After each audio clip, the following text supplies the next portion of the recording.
The entire restaurant staff vanished the second he walked through the door. Not literally, but they might as well have. Managers suddenly discovered urgent paperwork. Veteran servers developed mysterious back problems. Even the hostess, who'd worked there 12 years, pretended her computer system crashed.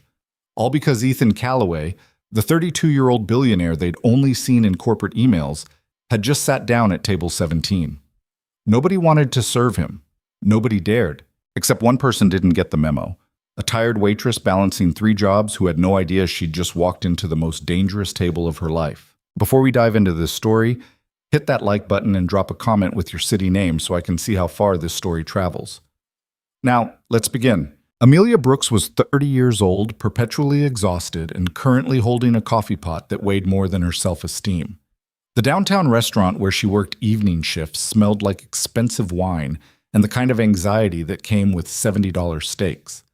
She'd been on her feet for 6 hours. Her lower back felt like someone had replaced her spine with broken glass. "Table 9 needs water refills," Marcus hissed as he rushed past, carrying a tray of appetizers that probably cost more than her monthly rent. She nodded, grabbing the pitcher. Her reflection in the polished silver caught her eye for half a second. Brown hair pulled into a bun that had started neat 8 hours ago, makeup that had surrendered around hour 4, dark circles she'd stopped trying to hide. She looked exactly like what she was. Someone working 3 jobs to keep a studio apartment she could barely afford. The restaurant was one of 5 establishments owned by Callaway Hospitality Group. Amelia knew that much from the employee handbook she'd skimmed during orientation.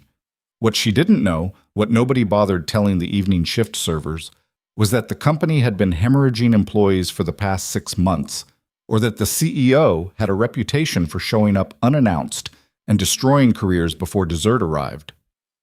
Amelia. She turned. Gerald, the floor manager, stood near the kitchen entrance. His face had gone the color of old paste. "Yeah?" "Table 17 just sat down." "Okay." She waited for more information. Gerald just stared at her like she'd asked him to explain calculus. "Do you want me to take it?" "No." He said it too quickly. "Actually, He glanced toward the dining room, then back at her. His hands were shaking. "Just stay in your section." That was weird. Gerald never turned down table assignments. The man would serve food during a tornado if it meant better tips. But before she could ask questions, he disappeared into the kitchen like someone had lit him on fire. The restaurant's atmosphere had changed. Amelia felt it the way you feel weather shifting before a storm. Conversations had dropped to murmurs. 2 servers she'd worked with for months were suddenly very interested in folding napkins near the wait station. Marcus, who never shut up, had gone completely silent. She looked toward table 17. A man sat alone near the window. Mid-30s, maybe. Dark suit that probably cost more than her car. He wasn't looking at the menu. He wasn't looking at anything, really. Just sitting there with the kind of stillness that made you nervous. His face was sharp, controlled. The kind of face that knew exactly how much power it held. Nobody approached him. Amelia watched Sarah, one of the senior servers, literally walk in the opposite direction when the hostess tried to guide her toward table 17. Another server, Danny, suddenly discovered urgent business in the storage closet. This was insane. She walked to the wait station where Marcus was aggressively polishing already clean wine glasses. "What's going on?" she asked quietly. "Nothing." "Marcus?" He didn't look up. "Just stay away from that table." "Why?" "Because—" He stopped polishing. His jaw worked like he was chewing words he couldn't quite spit out. "That's Ethan Callaway." The name meant nothing to her. She waited for context. "The owner," Marcus said, like she was stupid. "The CEO, the guy who fires people for fun." "He doesn't fire people for fun." Last month he walked into the Houston location unannounced. 3 managers got terminated before lunch. He shut down the entire Denver restaurant because someone used the wrong type of olive oil. Marcus finally met her eyes. "The man's a psychopath, Amelia. Nobody wants to serve him because nobody wants to be the one who screws up." She glanced back at table 17. Ethan Callaway, if that's who he really was, hadn't moved. He sat perfectly still, hands folded on the table, waiting, just waiting. "So what?" Amelia said slowly. "We're just going to ignore a customer." That's not a customer. That's a corporate bomb waiting to explode. He's a person sitting at a table. He's the reason Jenkins got fired last year. The reason Portland lost half their staff. He's one person, Amelia interrupted, who needs someone to take his order. Marcus stared at her like she'd suggested jumping off a bridge. You're not seriously... But she was already walking. Honestly, she was too tired to care about corporate drama, too broke to worry about rich people's egos. She had exactly $43 in her checking account and rent due in 9 days. If this guy wanted to fire her for bringing him water, fine. She'd find another job. She'd been finding other jobs her whole life. She grabbed a menu and a water glass. The walk to table 17 felt longer than it should have. She could feel every eye in the restaurant tracking her movement. The kitchen had gone quiet. Even the background music seemed to lower, like the universe itself was holding its breath. Amelia reached the table and put on her best professional smile.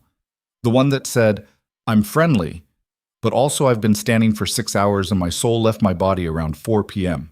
Good evening, she said. My name's Amelia. I'll be taking care of you tonight. Ethan Calloway looked up. His eyes were dark gray, cold as January pavement. They locked onto her face with the kind of focus that made her skin prickle. This was a man who noticed everything, every hesitation, every false note, every crack in your armor. She could feel him reading her the way you'd read a balance sheet, calculating her worth in real time. Water, he said. His voice was quiet, controlled. No ice. Of course. She poured from the pitcher, keeping her hand steady. Would you like to hear tonight's specials? No? Okay then. Direct. She could work with direct. Take your time with the menu, she said. I'll check back in a few minutes. She turned to leave. Wait. She stopped, turned back. Ethan was watching her with that same cold calculation. You're new here. It wasn't a question, but she answered anyway. 3 months. You don't know who I am. I know you're a customer who wants dinner. She kept her voice level, professional. Is there something specific you'd like to order, or should I come back? Something flickered across his face. Surprise, maybe, or annoyance. She couldn't tell which. For a long moment, he just studied her, silent. The weight of his attention felt like standing under a microscope. Bring me the ribeye, he said finally. Medium rare. No sides. And tell Gerald I want to speak with him before the food arrives. Of course. She walked away before he could drop any more conversational grenades. Her heart was pounding, not from fear exactly, but from the sheer intensity of that interaction. The man radiated control like heat from asphalt, every word measured, every movement calculated. Gerald materialized the second she reached the kitchen. What did he say? The manager's face was slick with sweat. He wants to talk to you, and he ordered the ribeye. Oh God, Gerald looked like he might throw up. Did he seem angry? Did he say anything about the restaurant, about service quality, about... He ordered a steak, Gerald, calm down. But Gerald didn't calm down. He practically sprinted toward table 17, straightening his tie as he went. Amelia put in the order and went back to her other tables. Table 9 needed dessert menus. Table 12 wanted separate checks. Table 6 was celebrating an anniversary and needed the staff to sing that embarrassing birthday song except for anniversaries, which somehow made it worse. 20 minutes later, she brought out Ethan's ribeye. He was still sitting exactly as she'd left him. Same position, same expression, like he'd been frozen in time. She set down the plate. Ribeye, medium rare. Can I get you anything else? Sit down. Amelia blinked. I'm sorry? Sit. He gestured to the chair across from him. I want to ask you something. Every instinct told her this was a trap. She glanced toward the kitchen. Marcus was watching through the service window, eyes wide with panic. Gerald stood near the host stand, looking like he might actually pass out. I'm working, Amelia said carefully. I have other tables. They can wait. Sit. It wasn't a request. She pulled out the chair and sat, folding her hands in her lap. Up close, Ethan Calloway looked exhausted, not physically tired, but worn down in a way that went deeper than missed sleep. There were shadows under his eyes, tension in his jaw. How long have you worked in service industry? He asked. 12 years, different restaurants, different cities. You've never been fired. Again, not a question. No. Why? She frowned. Because I show up on time and do my job? Most people show up on time. He cut into his steak with surgical precision. What makes you different? This felt like a job interview she hadn't applied for. I don't know. I'm polite. I don't steal. You're deflecting. I'm confused about why you're asking. Ethan set down his fork. Everyone in this restaurant is terrified of me. You're not. Why? Amelia considered lying. Considered telling him she simply didn't recognize him, which was partially true, but something about his directness demanded honesty in return. Because fear doesn't help me do my job, she said. You want a steak? I bring you a steak. Your bank account doesn't change the fact that you're hungry, and I'm here to help with that. He studied her for a long moment. You really believe that? Yes. Everyone's equal. In terms of deserving basic respect? Yeah. She met his eyes. Look, I don't know what you want me to say. You're clearly someone important. Everyone's freaking out. But you sat down at a table in a restaurant where I work, which means right now you're my customer. That's the only thing that matters to me. Ethan leaned back in his chair. The ghost of something, amusement maybe, touched the corner of his mouth. Gerald told me you're studying business management online. Her stomach dropped. He did? Seems like a waste. You're 30 years old working for minimum wage plus tips, trying to get a degree that'll land you an entry-level position, making barely more than you make now. He paused. Why bother? The question stung more than it should have, probably because she'd asked herself the same thing at 3 a.m. while studying for exams between shifts. Because I want to do more than serve food, she said quietly. No offense to servers. I've been one half my life, but I want to build something, understand how businesses work, maybe run one someday. Noble. His tone suggested it was anything but. Unrealistic, but noble. Thanks for the encouragement. I'm not here to encourage you. I'm here to eat a steak and watch how my employees behave when they think nobody important is watching. The honesty surprised her. So this is what a test? Call it research. And how's everyone doing? Terribly. He took another bite. They're so busy protecting themselves, they've forgotten how to do their jobs. Fear makes people stupid. Amelia couldn't argue with that. She'd watched Gerald nearly have a breakdown over a table assignment. Your steak okay? She asked. It's fine. Just fine? It's overcooked. Medium rare means pink center, not brown with a pink edge. But I didn't come here for the food quality. She should have kept her mouth shut, should have nodded and walked away. Instead, then why did you come? Ethan set down his knife and fork with careful precision. Because 6 months ago, I realized I'd built a company where people are more concerned with avoiding mistakes than doing things right. Profits are up, employee retention is down, customer satisfaction is dropping, and I have no idea when it started or how to fix it. So you're going undercover? I'm observing. By terrifying your staff? I'm not doing anything. They're terrifying themselves. He had a point. Nobody had forced Gerald to panic. Nobody had told Marcus to hide in the storage closet. Your ribeye is getting cold, Amelia said. I don't care about the ribeye. Then what do you care about? The question hung between them. For a moment, Ethan looked almost vulnerable, like the corporate armor had slipped and she could see the actual person underneath. Someone tired, someone carrying weight he didn't know how to put down. I have a daughter, he said quietly. She's 7. Smart, funny, completely fearless. And lately she's been asking why I'm always angry. Amelia didn't know what to say to that. I'm not angry, Ethan continued. I'm just... He stopped. Started again. My wife died 4 years ago. Car accident. One day she was here, next day she wasn't. And I had this company to run and a 3-year-old who didn't understand why mommy wasn't coming home. So I worked. I built.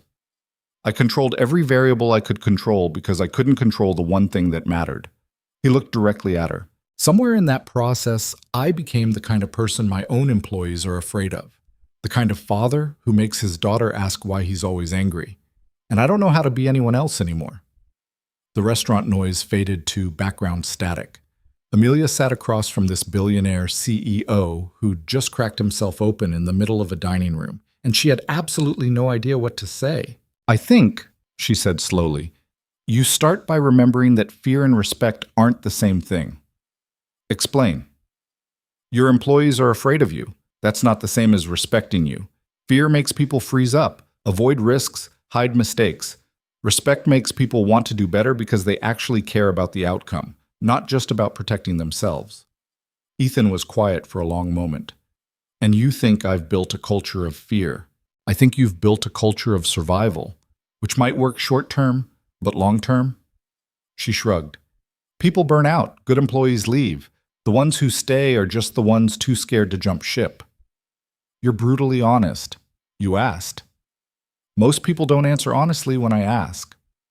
Most people are probably worried you'll fire them. Aren't you? Amelia considered it. I mean, yeah, kind of. But also I have $43 in my bank account and rent due next week, so I'm already operating from a place of pretty constant low-level panic. You firing me would just be another Tuesday. For the first time that night, Ethan actually smiled. Small, barely there, but real. You're either very brave or very stupid. Probably both. He picked up his fork again, took another bite of his overcooked steak. Gerald tells me you're the most requested server here. Gerald talks too much. Customers ask for you by name, even the difficult ones. I'm good at my job. Why? Because I don't take things personally. Someone's rude to me. 90% of the time, it's not about me. They're stressed, having a bad day, whatever. I just try to make their hour here less terrible than whatever they're dealing with outside.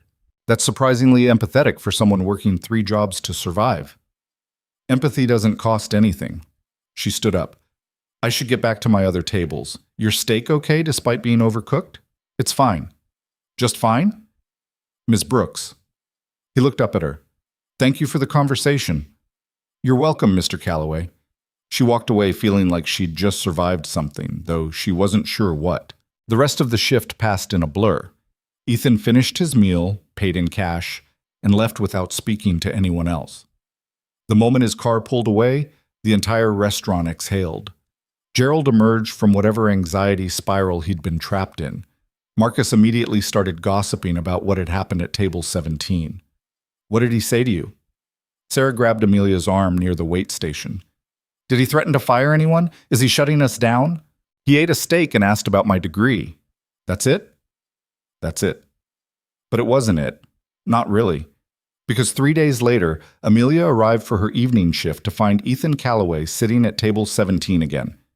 Same table, same dark suit, same unsettling stillness. Gerald looked like he might cry. Not again, Marcus muttered. Why is he back? What does he want? Amelia grabbed a water pitcher and walked over. Good evening, she said. Water? No ice? Ethan looked up. You remember. It's my job to remember. Most servers don't. Most servers aren't supporting themselves on tips. She poured his water. Ribeye again. Or are you feeling adventurous? The salmon. And I want you to tell the chef it's for me specifically. I want to see if the quality changes when they know who they're cooking for. Amelia hesitated. That feels like a setup. It's an experiment. Same thing. His mouth twitched, almost a smile. Just place the order, Ms. Brooks. She did. The kitchen lost their minds. The head chef personally prepared the salmon like he was performing surgery. It came out perfect. Crispy skin, tender center, plated like art. Ethan ate it without comment, paid, and left. He came back the next night, and the night after that. By the end of the week, table 17 belonged to Ethan Calloway, and Amelia had somehow become the only server in the restaurant brave enough, or stupid enough, to treat him like a normal customer. You're playing with fire, Marcus warned after the 5th visit. He's testing you, building a case. One mistake, and you're gone. Then I won't make mistakes. Everyone makes mistakes, Amelia. Then I guess we'll see what happens. But the strange thing was, Ethan never seemed angry when she messed up. She forgot his water once. He just asked again politely. She brought the wrong appetizer. He ate it anyway. She accidentally interrupted him while he was on a phone call. He simply held up one finger and finished his conversation. He was demanding, yes, exacting, but not cruel. And slowly, carefully, something shifted. They started talking. Real conversations, not just order taking. He asked about her classes. She asked about his daughter. He told her about hostile board meetings. She told him about the regular customer who left Christian pamphlets instead of tips. That's illegal, Ethan said. It's annoying, Amelia corrected, but not worth fighting about. You let people take advantage of you. I pick my battles. That's just another way of saying you don't fight back. She met his eyes. Not everything is a fight, Mr. Calloway. In my world, everything is. Then maybe your world is the problem. The conversations were sharp, direct, sometimes uncomfortable, but they were real. And Amelia got the sense that Ethan had very few real conversations in his life, just strategic ones, careful ones, conversations designed to maintain control and distance. With her, he didn't maintain distance. He told her his daughter asked him to read bedtime stories, but he always worked too late. Amelia told him to leave work earlier. He said it wasn't that simple. She said it absolutely was that simple. He just didn't want to admit he was choosing work over his kid. Most people didn't talk to billionaires like that. Most billionaires didn't keep coming back. You know what I think? Amelia said on the 8th night, refilling his coffee. I think you're lonely. Ethan froze. Excuse me? You show up here every night, sit alone, and have conversations with your waitress. That's lonely behavior. I'm conducting research. You're avoiding an empty house. His jaw tightened. You're overstepping. You asked me to be honest. I asked you to take my order. And yet, here we are, talking about your daughter again. She set down the coffee pot. Look, I'm not a therapist. I'm barely holding my own life together. But I know what lonely looks like because I see it in the mirror every morning. And you, Mr. Calloway, are lonely. For a long moment, he didn't speak, just stared at his coffee like it held answers. Her name is Sophie, he said quietly. My daughter. She wants a dog, but I work too much to take care of one. She wants me to come to her school plays, but I'm always traveling. She drew a picture of our family last week, just her and the nanny. I wasn't even in it. Amelia's chest hurt. Did you ask her why? No. Why not? Because I'm afraid of the answer. She sat down across from him. She'd stopped asking permission after the 3rd visit. You want my completely unqualified opinion? Apparently I'm going to get it regardless. Your daughter doesn't need a perfect dad. She just needs a dad who shows up. Even if you're tired, even if you mess it up, showing up is the whole thing. You don't have children. No, but I had a father who worked constantly and a mother who left when I was 12. I know what it's like to be the kid wondering if you're worth someone's time. Ethan looked at her, really looked at her, past the waitress uniform and tired smile. Are you worth someone's time, Ms. Brooks? The question knocked the air from her lungs. I'd like to think so, she said quietly. Most days I'm not sure. That makes 2 of us. They sat there in the expensive restaurant, a billionaire and a waitress, both lonely in completely different ways that somehow felt exactly the same. And neither of them noticed Gerald watching from the kitchen, phone in hand, already typing an email to corporate HR about inappropriate fraternization and potential liability. Neither of them knew that everything was about to change. But they would, soon. The email arrived on a Tuesday morning while Amelia was sleeping off a double shift. She didn't see it until almost noon, when her phone buzzed with a calendar notification for something she definitely hadn't scheduled. Corporate meeting, today, 3 p.m., Calloway Hospitality Group headquarters, attendance mandatory. She read it 3 times, convinced it was spam. Then she checked the sender. Gerald Patterson, floor manager. The same Gerald who'd been avoiding eye contact with her for the past week. Her stomach dropped. She called the restaurant. Marcus picked up on the 4th ring, kitchen noise loud in the background. Marcus, did you get a weird corporate meeting email? Nope. Why?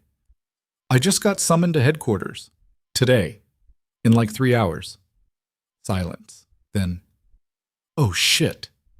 What? Amelia, nobody gets called to headquarters unless they're getting promoted or fired, and they don't promote waitresses.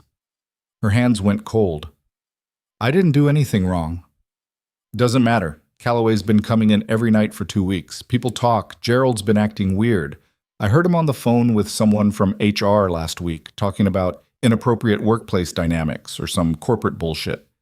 We just talked. That's it. Yeah, well, billionaires don't just talk to waitresses. Not in Gerald's universe. Marcus lowered his voice. Listen, if they're letting you go, don't sign anything without reading it first. And don't let them bully you into a non-disclosure agreement unless they're paying you for it. She hung up feeling sick.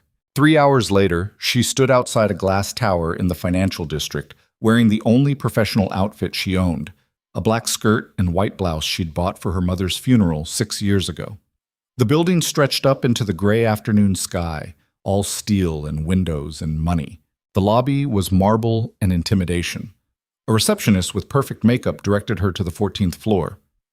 The elevator was the kind that moved so smoothly you couldn't feel it, which somehow made everything worse. When the doors opened, she stepped into a hallway that looked like a magazine spread. Everything was white and chrome and expensive. A woman in a tailored suit appeared immediately, clipboard in hand. "Amelia Brooks?" "Yes." "Follow me, please." They walked past glass-walled offices where people in expensive clothes had important-looking conversations. Everyone looked purposeful, polished, like they'd been designed rather than born. Amelia had never felt more out of place in her life. The woman stopped at a conference room. "Wait here. Someone will be with you shortly." Then she disappeared, leaving Amelia alone with her panic. The conference room was ridiculous. Massive table, leather chairs, a view of the city that probably cost more than her annual salary. She sat at the far end, hands folded in her lap, trying not to touch anything expensive. The door opened. Amelia expected HR. Maybe Gerald. Instead, a woman in her 50s walked in. Sharp gray suit, sharper expression. She carried herself like someone who'd spent decades perfecting the art of intimidation. "Miss Brooks, I'm Patricia Chen, VP of Human Resources." She didn't offer to shake hands, just sat down across from Amelia and opened a leather portfolio. "Thank you for coming on such short notice." "I didn't realize I had a choice." Patricia's smile was thin. "You always have choices. Some are just better than others." She clicked a pen. "How long have you been employed at our downtown location?" 3 months. "And in that time, you've had multiple interactions with Ethan Calloway. Is that correct?" Amelia's throat tightened. "He's been a customer, yes. A customer you've served exclusively for the past 2 weeks, because nobody else wanted to. And during these interactions, what did you discuss?" This felt like a trap. Every question felt like a trap. His orders mostly, sometimes other things. "What other things?" "I don't know. Work, life, normal conversation." Patricia wrote something down. "Did Mr. Calloway ever make you uncomfortable?" "No." "Did he ask personal questions?" "Sometimes. I asked him personal questions too. We talked. That's what people do." "Not typically what employees do with the CEO of a multi-billion-dollar company." Amelia's patience was wearing thin. "Look, I don't know what Gerald told you, but nothing inappropriate happened. Ethan, Mr. Calloway, came in. I served him food. We talked like normal humans. That's it." "You call him Ethan." "Sometimes he calls me Amelia." "That suggests a level of familiarity that concerns us." "Why?" Amelia leaned forward. "Why does it concern you that 2 people had conversations?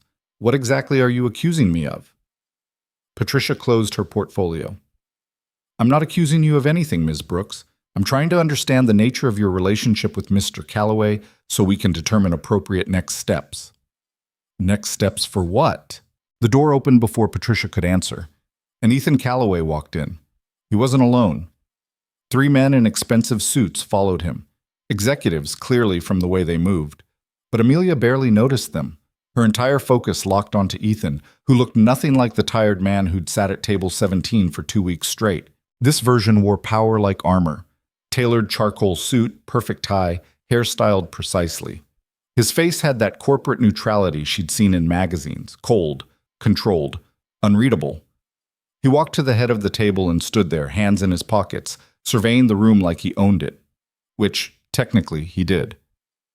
"Ms. Brooks," he said. His voice was different, professional, distant.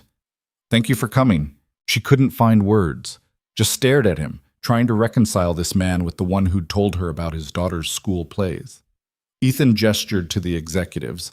"This is James Rodriguez, Chief Operating Officer, Michael Tang, VP of Operations, and you've met Patricia." He sat down at the head of the table. "Please sit." Amelia was already sitting. She didn't point that out. One of the executives, James, she thought, opened a laptop. "Ms. Brooks, We've asked you here today to discuss some concerns that have been raised about workplace conduct at our downtown location. What concerns? Michael jumped in. We've received reports of fraternization between staff and executive leadership. Specifically, multiple employees have noted unusual interactions between yourself and Mr. Calloway. Unusual how? Extended conversations, personal discussions, time spent at his table that exceeded normal service parameters. Amelia looked at Ethan. He was watching her with that same calculating expression from the first night, like she was a problem he was solving in real time. Are you firing me? She asked directly. No, Ethan said. Then what is this? He leaned back in his chair. Tell me something, Ms. Brooks. In the past 2 weeks, how many times did you see me interact with other employees at the restaurant? The question threw her. I don't know. A few times? How did those interactions go? She thought back. Gerald's panic attacks, Marcus hiding, Sarah literally walking away. People were scared of you. Why? Because you're the CEO. Because they thought you were there to fire them. And you? I thought you were there to eat dinner. Something shifted in the room. The executives exchanged glances. Patricia's pen stopped moving. Ethan stood up and walked to the window. For a long moment, he just looked out at the city. When he spoke, his voice was quieter. 6 months ago, our employee satisfaction scores dropped to an all-time low. Turnover hit 40% across all locations. We're losing good people to competitors who pay less but treat them better. He turned back to face the room. At the same time, our profit margins increased by 12%. Revenue is up. Stock price is up. By every conventional metric, this company is succeeding. So what's the problem? Amelia asked. The problem is that I've built a company where people are afraid to do their jobs, where managers care more about avoiding blame than solving problems, where employees would rather quit than speak honestly about what's broken. He looked directly at her. You were the only person in that restaurant who treated me like a human being instead of a threat. Do you know why that matters? She shook her head. Because if my own employees can't be honest with me, how am I supposed to fix anything? James cleared his throat. Sir, with respect, Ms. Brooks is a server. She doesn't have the corporate experience or training to... She has something better, Ethan interrupted. She has perspective. She sees how this company actually functions at ground level, not from a 14th floor conference room. He sat back down. For the past 2 weeks, I've been conducting an unofficial audit of our workplace culture. I visited the restaurant repeatedly to see how employees behave when they think nobody important is watching. The results were worse than I thought. Michael frowned. We have formal audit processes. HR conducts regular. Formal audits tell me what people want me to hear. I needed to see what they do when they think I'm not looking. Ethan pulled out a folder. Gerald Patterson has been manipulating scheduling to reduce labor costs below safe staffing levels. He's also been keeping tips meant for servers to offset operational expenses. Amelia's breath caught. She'd suspected the tip thing, but could never prove it. Marcus Chen has been selling liquor license access to the private events coordinator in exchange for premium shift assignments, Ethan continued. Sarah Williams has been accepting cash payments from vendors for preferential ordering, and the head chef has been running a side catering business using our supplies and kitchen. The executives looked uncomfortable. Patricia had gone pale. How long have you known this? James asked. 2 weeks. Since I started paying attention. Ethan closed the folder. But the individual violations aren't the real problem. The real problem is that we've created a culture where this behavior makes sense, where people feel like they have to cheat and scheme just to survive, where fear drives decision-making more than integrity. He looked at Amelia again. Ms. Brooks is the only employee who didn't change her behavior when I showed up. She didn't panic, didn't lie, didn't try to impress me or manipulate me. She just did her job and treated me with basic human respect. He paused. That shouldn't be exceptional, but in this company, it is. Patricia finally spoke. What are you proposing? A complete cultural overhaul, starting with leadership accountability and ending with rebuilt trust across every level of operation. Ethan's voice was steel. I'm not interested in firing my way out of this problem. I'm interested in understanding why good people feel like they have to compromise their values to work here. That's a significant undertaking, Michael said carefully. It would require extensive resources, time, retraining. I'm aware. That's why I'm creating a new position. Ethan turned to Amelia. Director of Cultural Development and Employee Advocacy. Someone who reports directly to me and has authority to investigate workplace complaints, recommend policy changes, and hold leadership accountable for toxic behavior. The room went silent. Amelia's heart was pounding so hard she could hear it. You're not serious. I'm completely serious. I'm a waitress. You're someone who understands what it's like to work at the bottom of a corporate hierarchy. Someone who knows how fear and power dynamics affect decision-making. Someone who's proven she can be honest even when it's uncomfortable. He leaned forward. I need someone in this company who isn't afraid of me, who'll tell me the truth even when I don't want to hear it. You've been doing that for 2 weeks. I'm offering you the chance to do it permanently. I don't have the qualifications. You have the most important qualification, integrity. Everything else can be learned. James looked like he wanted to object. Michael was already shaking his head. Patricia's expression suggested she thought this was corporate suicide. Amelia's mind was spinning. What about my current job? You'd be giving notice. Full-time position here, salary starting at $90,000 plus benefits. $90,000. She made $22,000 last year working 3 jobs. I need to think about it, she said. Take 24 hours. We'll have the full offer letter ready by tomorrow afternoon. The meeting ended shortly after. The executives filed out, still looking shell-shocked. Patricia gave Amelia a business card with an expression that suggested she'd rather not. Then it was just Amelia and Ethan in the massive conference room. You're insane, she said. Possibly. Your entire executive team thinks this is a terrible idea. My executive team helped create the culture I'm trying to fix. Their opinion on this particular matter doesn't carry much weight. She stood up, legs shaky. Why me? Really? There are thousands of people more qualified because you're not trying to impress me. You're not calculating what answer I want to hear. You just say what you actually think. He stood too, walked closer. Do you know how rare that is in my world? How exhausting it is to constantly wonder if people are being honest or just telling me what they think I want to hear. So I'm basically corporate honesty insurance. You're someone I trust. Trust is more valuable than any qualification on a resume. Amelia looked at him, really looked at him. This was the same man who'd told her about Sophie's drawings, who'd admitted he was afraid of his own daughter's honesty. But he was also a billionaire CEO offering her a job that could change her entire life.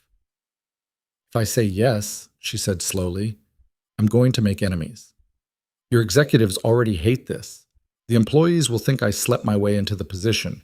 Gerald will probably try to sue for wrongful termination when you fire him. When I fire him? Come on. You can't keep a manager who's been stealing tips. Ethan smiled slightly. See, you're already thinking like leadership. I'm thinking like someone who's been stolen from. Even better. She took a breath. Let it out. I need the full night to think about it. This is too big to decide right now. Understood. But Amelia. He waited until she met his eyes. Whatever you decide, thank you, for the past 2 weeks, for being honest, for reminding me that not everyone in this building is playing corporate games. Some of us are just trying to pay rent. That's what makes your perspective valuable. She left the building in a daze, stepping back out into the gray afternoon with her entire world tilted sideways. The bus ride home felt surreal. Her apartment, the tiny studio with the leaking faucet, and the neighbor who screamed at his TV felt even smaller than usual, $90,000. She could pay off her student loans, get a car that didn't sound like it was dying, maybe even save money for the first time in her adult life. But she'd also be walking into a corporate war zone. Ethan was essentially asking her to be his eyes and ears in a company that had spent years perfecting the art of hiding problems. The executives would resist. The managers would resent her. The employees would suspect her motives. Her phone buzzed. Marcus. So, are you fired? No. Suspended? No, She sat on her bed. I got offered a job. A real job.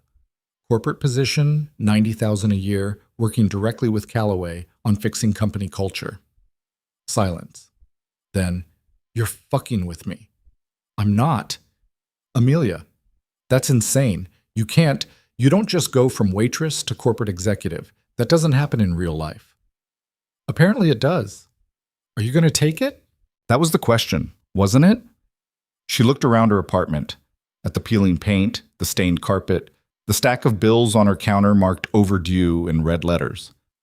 I don't know, she said honestly. But she was lying. She knew. She'd known the moment Ethan described the position, because for the first time in her life, someone was offering her a chance to do more than survive, a chance to actually build something, to matter. The fact that it terrified her didn't make it less true. She called Ethan's office the next morning at 9 a.m. His assistant, a woman with a voice like cold efficiency, put her through immediately. Ms. Brooks.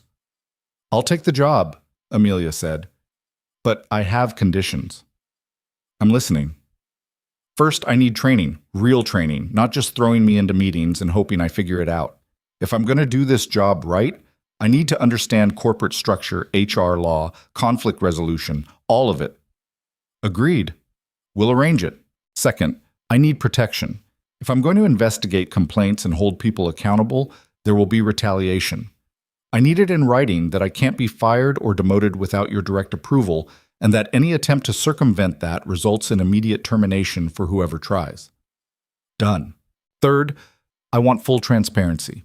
If you're going to use me as your honesty barometer, then I need to know you're being honest with me too. No corporate games, no hidden agendas.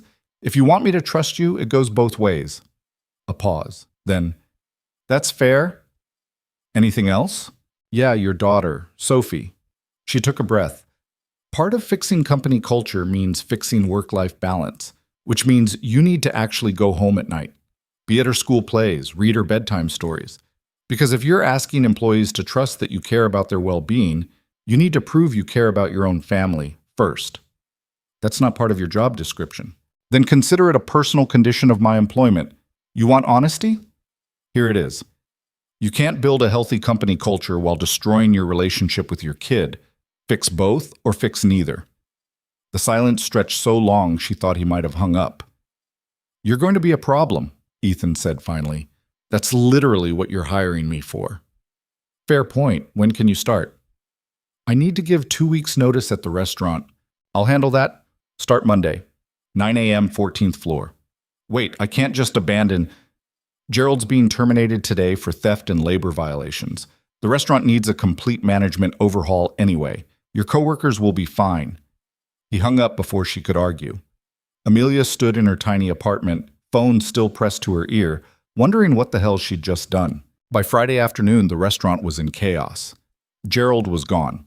Security had walked him out Thursday morning.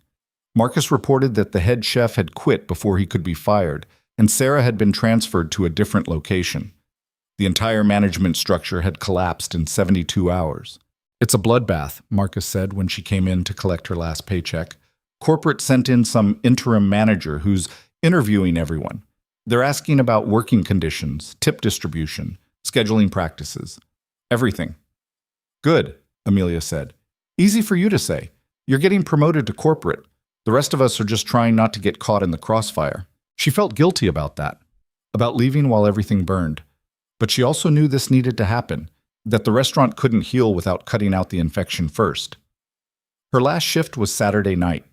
She worked her section, served her tables, pretended everything was normal.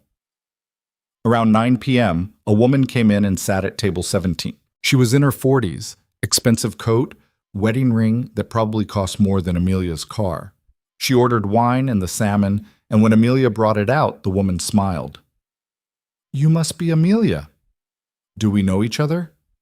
Not yet. I'm Rebecca Thornton. I work in HR at Callaway Hospitality. Ethan asked me to give you this. She slid a folder across the table. Your offer letter, benefits package, and training schedule. He wanted you to have the weekend to review everything before Monday.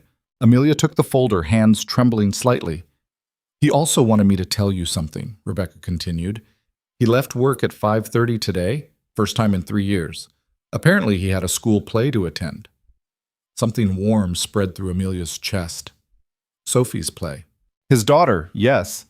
He called me from the parking lot, completely panicked, because he didn't know what to wear to a second-grade theatrical production. Rebecca laughed softly.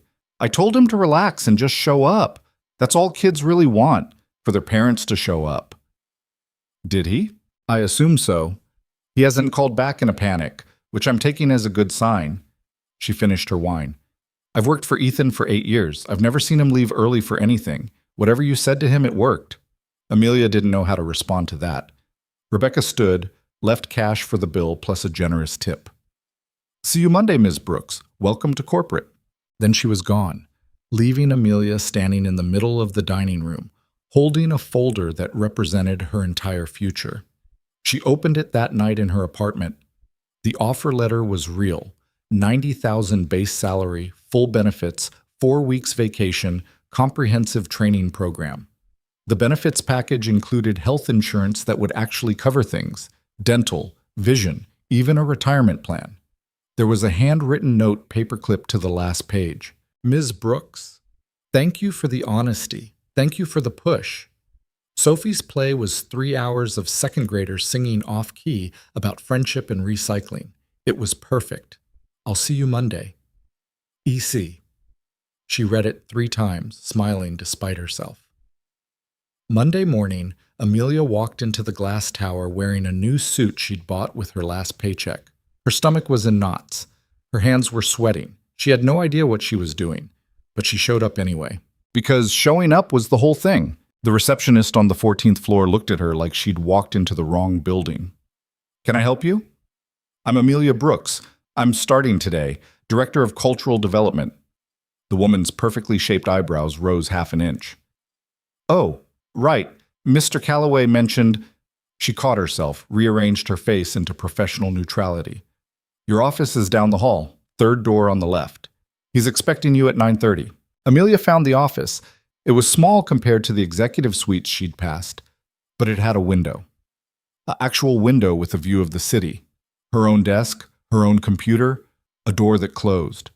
She stood in the doorway for a solid minute, trying to convince herself this was real. You planning to go in or just stare at it?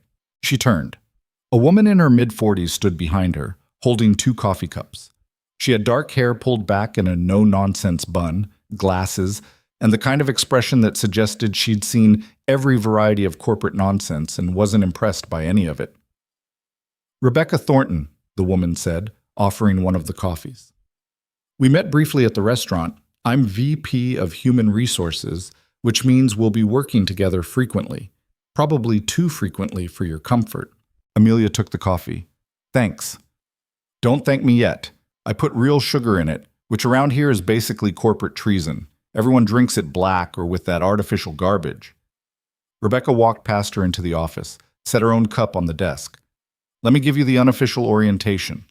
Your official one starts at 10, but that's just paperwork and videos about sexual harassment policies. And the unofficial one? The truth. Rebecca sat in the desk chair, gestured for Amelia to take the visitor's seat. The role reversal was clearly intentional. Half the executives think Ethan's having a breakdown.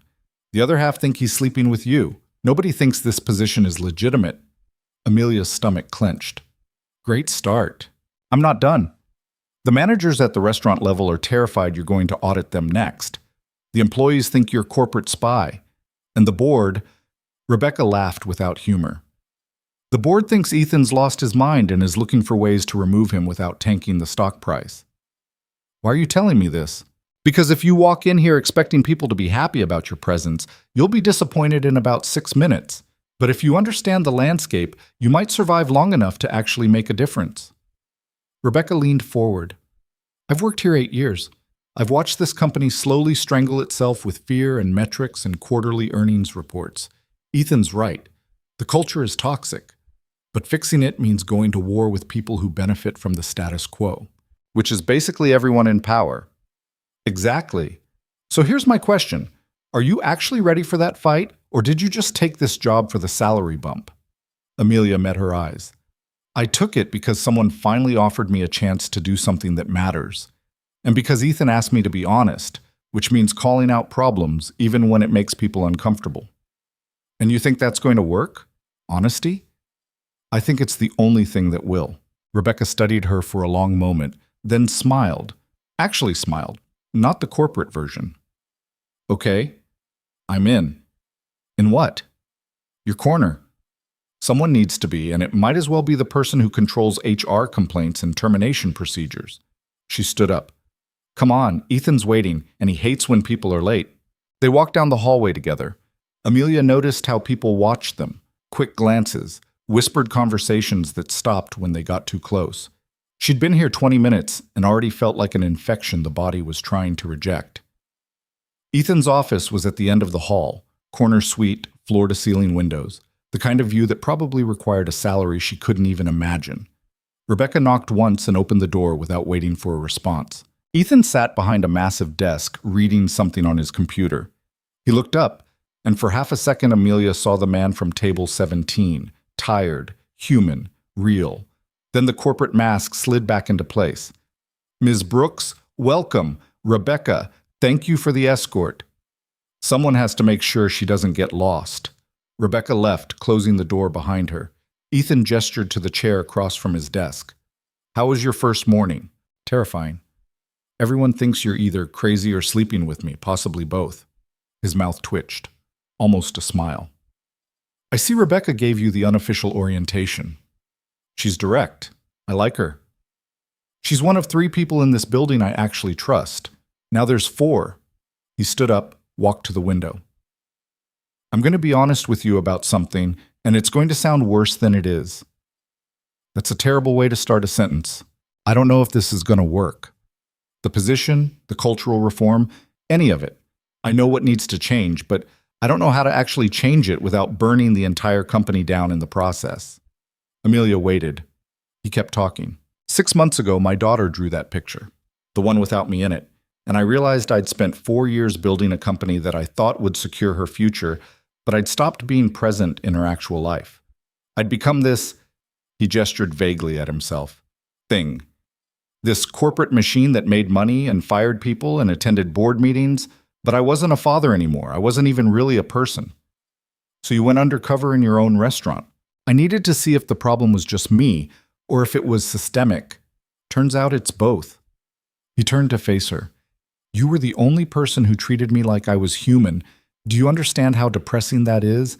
That I had to go undercover just to have a real conversation? Sounds lonely. It was. It is. He sat on the edge of his desk. I'm asking you to help me fix something I don't fully understand. To hold people accountable when I've been the one setting the tone for years. To build trust in a company where I've rewarded fear. No pressure. I'm serious, Amelia.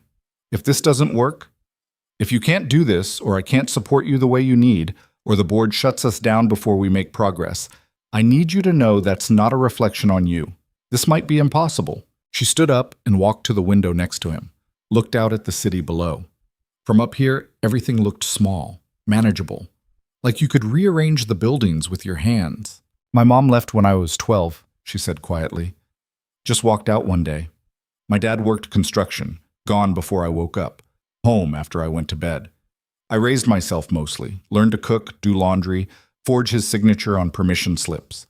And I remember thinking, if I just did everything perfectly, maybe she'd come back. Maybe he'd notice me. Maybe someone would care. Ethan was quiet beside her. I'm 30 years old and I'm still trying to prove I'm worth noticing. Still working 3 jobs to survive, still convinced that if I just try harder, do better, be more, then maybe I'll matter.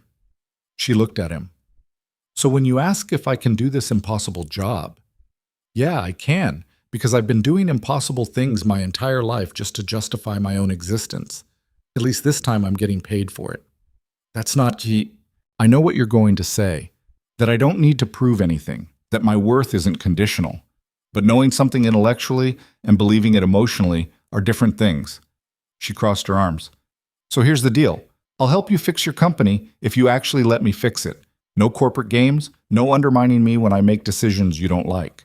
And when your executives push back, and they will, you back me up, publicly. Done. I'm not finished. You also need to keep going to Sophie's school events. Keep leaving work at reasonable hours. Because if you slide back into being the corporate machine, I quit. I'm not helping you build a better company culture while you destroy your relationship with your kid. Both or neither. Ethan extended his hand. Deal. She shook it. His grip was firm, warm. For just a second, they weren't CEO and new hire. They were two lonely people trying to figure out how to be better than they'd been. Okay, Ethan said, releasing her hand. Let's start with the easy stuff. I need you to conduct exit interviews with everyone who's quit in the past 6 months. Find out why they really left. How many people are we talking about? 47. Jesus. Most won't talk to you. They'll be afraid of burning bridges, ruining references, legal retaliation, but some will. And the ones who do will tell you things my executives have been hiding from me for months. He pulled out a folder, handed it to her. Names, dates, positions. 47 people who'd walked away from decent salaries and benefits because working here had become unbearable. Start with the restaurant staff, Ethan said. They're the most recent departures. Then move to corporate. Rebecca will give you access to the HR files and contact information. What am I looking for specifically? Patterns. Are people leaving because of individual managers or systemic problems? Is it the workload, the culture, the lack of growth opportunities? I need data, not assumptions. Amelia flipped through the folder. One name jumped out. Jennifer Martinez Server worked at the downtown location for 6 years before quitting 3 months ago. She'd been there long before Amelia started. What about the people who are still here, she asked. The ones too scared to leave. That's phase 2, but we can't fix the problems for current employees until we understand why the good ones are walking away. The official orientation started at 10. 3 hours of paperwork, policy videos, and a tour guide who clearly had no idea what Amelia's actual job was. The other new hires, all corporate positions, all people with impressive resumes and expensive degrees, kept glancing at her like she'd wandered into the wrong group. During lunch, one of them finally asked, "So what department are you joining?" "Cultural development and employee advocacy." Blank stares. "It's a new position," Amelia explained, "reporting directly to the CEO." More blank stares, now with a hint of suspicion. Wow, that's impressive," a woman in a designer suit said. Her tone suggested it was anything but. "What's your background? McKinsey? Deloitte?" "I was a waitress." The table went silent. "At one of our restaurants," Amelia continued, because she was apparently incapable of not making things worse. "The downtown location." Someone laughed, caught themselves, pretended to cough. The designer suit woman smiled, sharp and cold. "How progressive. I'm sure that will bring a unique perspective to corporate strategy." "That's the idea?" "Well, good luck with that." Amelia ate her salad alone after that. She didn't mind. She'd been eating alone most of her life. That afternoon, she started making calls. Most went to voicemail. The few people who answered were polite but distant, clearly uncomfortable discussing their former employer with someone from corporate. Then she reached Jennifer Martinez. "Hello? Hi, is this Jennifer? This is Amelia Brooks from Callaway Hospitality. I'm calling about— I know why you're calling. Gerald already tried this. I'm not interested in coming back. I'm not asking you to come back. Gerald doesn't work here anymore." A pause. "What?" "He was terminated last week for theft and labor violations. I'm not calling to recruit you. I'm calling to ask why you left." "Who are you again?" "I'm new. I work in cultural development, which is corporate speak for trying to fix all the things that are broken. And I can't fix them if I don't know what they are." Jennifer laughed, bitter and sharp. "You want to know why I left? How much time do you have?" "As much as you need." Another pause, longer this time. Then, "Fine, but not over the phone. You want to hear this? We meet in person, somewhere public." They met at a coffee shop downtown. Jennifer was in her 40s, tired eyes, the kind of exhaustion that came from years of dealing with bullshit. She ordered black coffee and sat across from Amelia with her arms crossed. "So, Gerald's really gone?" "Really gone. Escorted out by security." "Good. He was a thief and a creep and everyone knew it, but nobody did anything because he made the numbers look good." She took a sip of coffee. "You know, he used to schedule me for closing shifts with just one other person? 2 people to close a restaurant that size, clean everything, prep for morning. We'd be there until 2 a.m. sometimes. Completely illegal, but he didn't care." Amelia wrote this down. "And the tips," Jennifer continued, voice rising slightly. "He took 20% off the top every night, called it a processing fee, said it was for credit card transaction costs, but we all knew he was pocketing it. I did the math once. He probably stole $30,000 over 2 years from servers making minimum wage. Did you report it? To who? His boss didn't care as long as labor costs stayed low. HR never responded to complaints. I filed 3 separate reports and nothing happened. She leaned forward. You want to know why I really left? Because I realized the company didn't care. They talked about values and integrity in the employee handbook, but when it came down to actual problems, they protected the managers and ignored the workers. What would have made you stay? Jennifer sat back, surprised by the question. Honestly, someone listening, someone actually investigating complaints instead of filing them away. Someone holding managers accountable instead of promoting them for hitting profit targets by screwing over their staff. If things changed, if we actually fixed these problems, would you consider coming back? You're serious. Completely. Jennifer studied her. Who are you really? Because you don't sound like corporate HR. I was a server at the downtown location, worked there 3 months before. She hesitated, then committed, before Ethan Calloway showed up and offered me this job. Ethan Calloway, the CEO. Yeah. He just offered you a corporate position out of nowhere? It's complicated, but basically, yes. Jennifer's expression shifted, something between skepticism and hope. Is he actually trying to fix things, or is this just PR damage control? I think he's trying.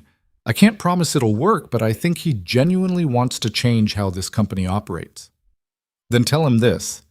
The problem isn't individual bad managers. It's a system that rewards bad behavior.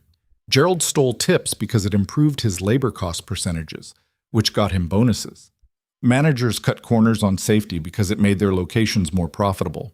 Everyone's incentivized to screw over employees because that's what corporate measures and rewards. Amelia wrote faster. This was exactly what Ethan needed to hear. They talked for another hour. Jennifer gave names, specific incidents, patterns of behavior that went back years. By the time they finished, Amelia had filled 15 pages of notes. Thank you, she said. Really, this helps more than you know. Jennifer stood up to leave, then paused. Hey, you seem like you actually give a damn. That's rare around here, She hesitated. Be careful. People who try to change things in that company tend not to last long. Either they quit or they get forced out. Don't let them break you. I'll try. No, don't try. Decide you won't let them. There's a difference. Amelia watched her leave, then sat alone with her coffee and 15 pages of evidence that Calloway Hospitality was exactly as broken as Ethan suspected. She conducted 8 more interviews over the next 2 weeks. Same patterns, different details. Managers manipulating schedules, skimming tips, retaliating against complaints. HR either incompetent or deliberately ignoring problems. A culture where fear kept people quiet and profit mattered more than people. Ethan read her preliminary report in silence, jaw tight. This is worse than I thought, he said finally. This is just the restaurant division. I haven't even started on corporate yet. He rubbed his face with both hands. The board meeting is in 2 weeks. They're already questioning my judgment about your position. If I present this, they'll fight you every step of the way, Amelia finished. Because fixing these problems means admitting they existed in the first place, which makes them look incompetent. Exactly. So don't ask permission, just fix it. Ethan looked up. Explain. You're the CEO. You don't need board approval to fire bad managers or change incentive structures. You need their approval for major financial decisions, but cultural reform? She leaned forward. That's internal operations, your domain. They can still make my life hell. Let them. What are they going to do, fire you? You own 30% of the company. They'd tank the stock price trying to force you out. A slow smile spread across his face. You're suggesting I go nuclear. I'm suggesting you do what you hired me to help you do. Fix the company. They can complain all they want, but if the numbers improve, and they will, once you stop hemorrhaging good employees, they'll shut up eventually. And if they don't, then at least you'll have tried. At least Sophie won't have to grow up wondering why her dad knew something was broken, but didn't fix it because he was afraid of corporate politics. That landed. She could see it in his expression. Okay, Ethan said quietly. Let's do it. Pull together a complete list of managers with substantiated complaints. I want documentation, patterns, specific incidents. We're going to clean house. Over the next week, Amelia worked 18-hour days building the case. Rebecca helped, pulling HR files and complaint records that had been buried for years. They found a pattern of retaliation against anyone who spoke up. Negative performance reviews, reduced hours, sudden terminations for minor policy violations. This is a lawsuit waiting to happen, Rebecca said, looking at the documentation. Multiple lawsuits. Has anyone sued? 2 former employees tried, both settled with NDAs. The company paid them to go away quietly rather than fix the actual problems. Amelia added it to the report. On Thursday afternoon, Ethan called an emergency meeting with his executive team. Amelia sat in the corner, laptop open, ready to present findings. James Rodriguez walked in first, followed by Michael Tang and 3 other executives whose names Amelia couldn't remember. They looked annoyed at being pulled away from whatever important things they'd been doing. Ethan didn't waste time. We have a systemic problem with management accountability across our restaurant division. Ms. Brooks has been conducting exit interviews and investigating employee complaints. The findings are significant. James glanced at Amelia, barely concealing his contempt. With respect, sir, exit interviews are notoriously unreliable. Disgruntled former employees tend to exaggerate. 17 former employees independently reported the same patterns of behavior, Amelia interrupted. Tip theft, schedule manipulation, retaliation against complaints. That's not exaggeration. That's documentation. Michael leaned back in his chair. And your recommendation is what? Fire everyone who's ever had a complaint? That's half our management structure. My recommendation is to terminate managers with substantiated evidence of theft, harassment, or retaliation. Then implement actual oversight and accountability measures so this doesn't happen again. That's a massive disruption to operations. The disruption is already happening, Ethan cut in. We've lost 47 employees in 6 months. Good employees who left because we created an environment where bad behavior goes unpunished. That's the disruption. One of the executives Amelia didn't know spoke up. The board isn't going to support this. They'll see it as admitting liability. I don't care what the board supports, Ethan said flatly. This is an operational decision, not a financial one. We're making these changes. The room went cold. James's expression hardened. You're making a mistake. Probably, but it's my mistake to make. The meeting ended badly. The executives filed out, muttering to each other. James stopped at the door, looked back at Amelia. Enjoy it while it lasts, he said quietly. This company eats people like you for breakfast. She didn't respond, just held his gaze until he left. Ethan waited until they were alone. That went better than expected. They're going to undermine us. Obviously, but they can't stop us, which is what matters. He closed his laptop. Tomorrow we start terminations. I need you there for every meeting, HR representation, documentation, the whole formal process. You sure you want me there? I'm not exactly popular with management right now. That's exactly why I want you there. Someone needs to witness this who isn't invested in protecting the status quo. The next 2 weeks were brutal. They fired 9 managers across 6 locations. Each meeting was the same: shock, denial, anger, threats of legal action. Some cried, some yelled. One threw a chair. Amelia sat through all of it, taking notes, staying quiet unless she needed to provide documentation. She watched Ethan maintain absolute control, never wavering, never apologizing. This was a different version of him, harder, colder, but also somehow more honest. He wasn't hiding behind corporate speak. He was just directly dismantling the structure he'd built. By the end of week 2, the company was in chaos. Locations were operating with interim managers or no managers at all. Employees were confused, scared, energized, angry, sometimes all at once. Corporate was in full panic mode, fielding calls from the board, from shareholders, from business press asking questions about mass management changes. Amelia's office had become a war room. She'd barely slept, living on coffee and protein bars, coordinating with Rebecca to implement new oversight procedures while simultaneously trying to keep operations from completely collapsing. Around 10 p.m. on a Friday night, she looked up from her computer to find Ethan standing in her doorway. You should go home, he said. I'm almost done with the new manager evaluation framework. It can wait until Monday. Can it? Because we have 3 locations running without proper management, and if we don't have a hiring and evaluation system in place by next week, Amelia. He walked into her office, sat in the visitor's chair. Go home, sleep, eat something that isn't from a vending machine. She wanted to argue. Instead, she saved her work and closed her laptop.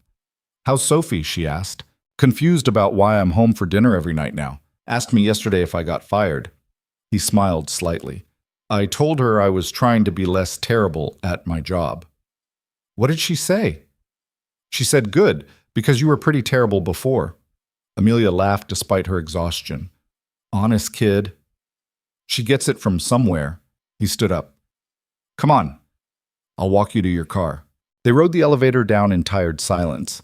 The building was empty at this hour, just security guards and a few workaholics still at their desks. Outside, the city was dark and cold, early winter settling in. You know they're going to push back harder now, Ethan said as they walked through the parking garage. The executives, the board. Once the initial shock wears off, they're going to fight this. I know. You could still walk away. I'd give you severance, references, whatever you needed. Nobody would blame you. She stopped walking, turned to face him. Do you want me to walk away? No. Then stop giving me permission to quit. I'm not going anywhere. He studied her face in the dim garage lighting. Why? This isn't what you signed up for. The job was supposed to be investigating complaints and recommending changes, not being at the center of a corporate civil war. Because for the first time in my life, I'm doing something that actually matters. Something bigger than just surviving.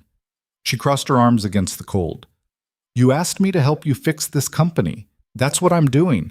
So stop trying to protect me from the consequences. I'm not fragile. I'm not protecting you. He stopped, started again. I'm making sure you know what you're getting into. Because once we cross certain lines, there's no going back. The board could force me out. They could shut down your position. They could make both our lives extremely difficult. Let them try. Something shifted in his expression. Relief, maybe, or recognition. You're not afraid of them. I'm terrified of them, but fear doesn't get to make my decisions anymore. She walked to her car, unlocked it. See you Monday, Ethan. Try to actually rest this weekend. She drove home through empty streets, exhausted and wired and more alive than she'd felt in years. The fight was just getting started, and she was ready. Monday morning arrived with an email from the board of directors requesting Ethan's presence at an emergency meeting. Amelia found out when Rebecca knocked on her office door at 8:15, looking grim. They're circling, Rebecca said, dropping a printed email on Amelia's desk. Full board meeting today at 2. Subject line is operational concerns and management restructuring. That's code for we're coming for your job.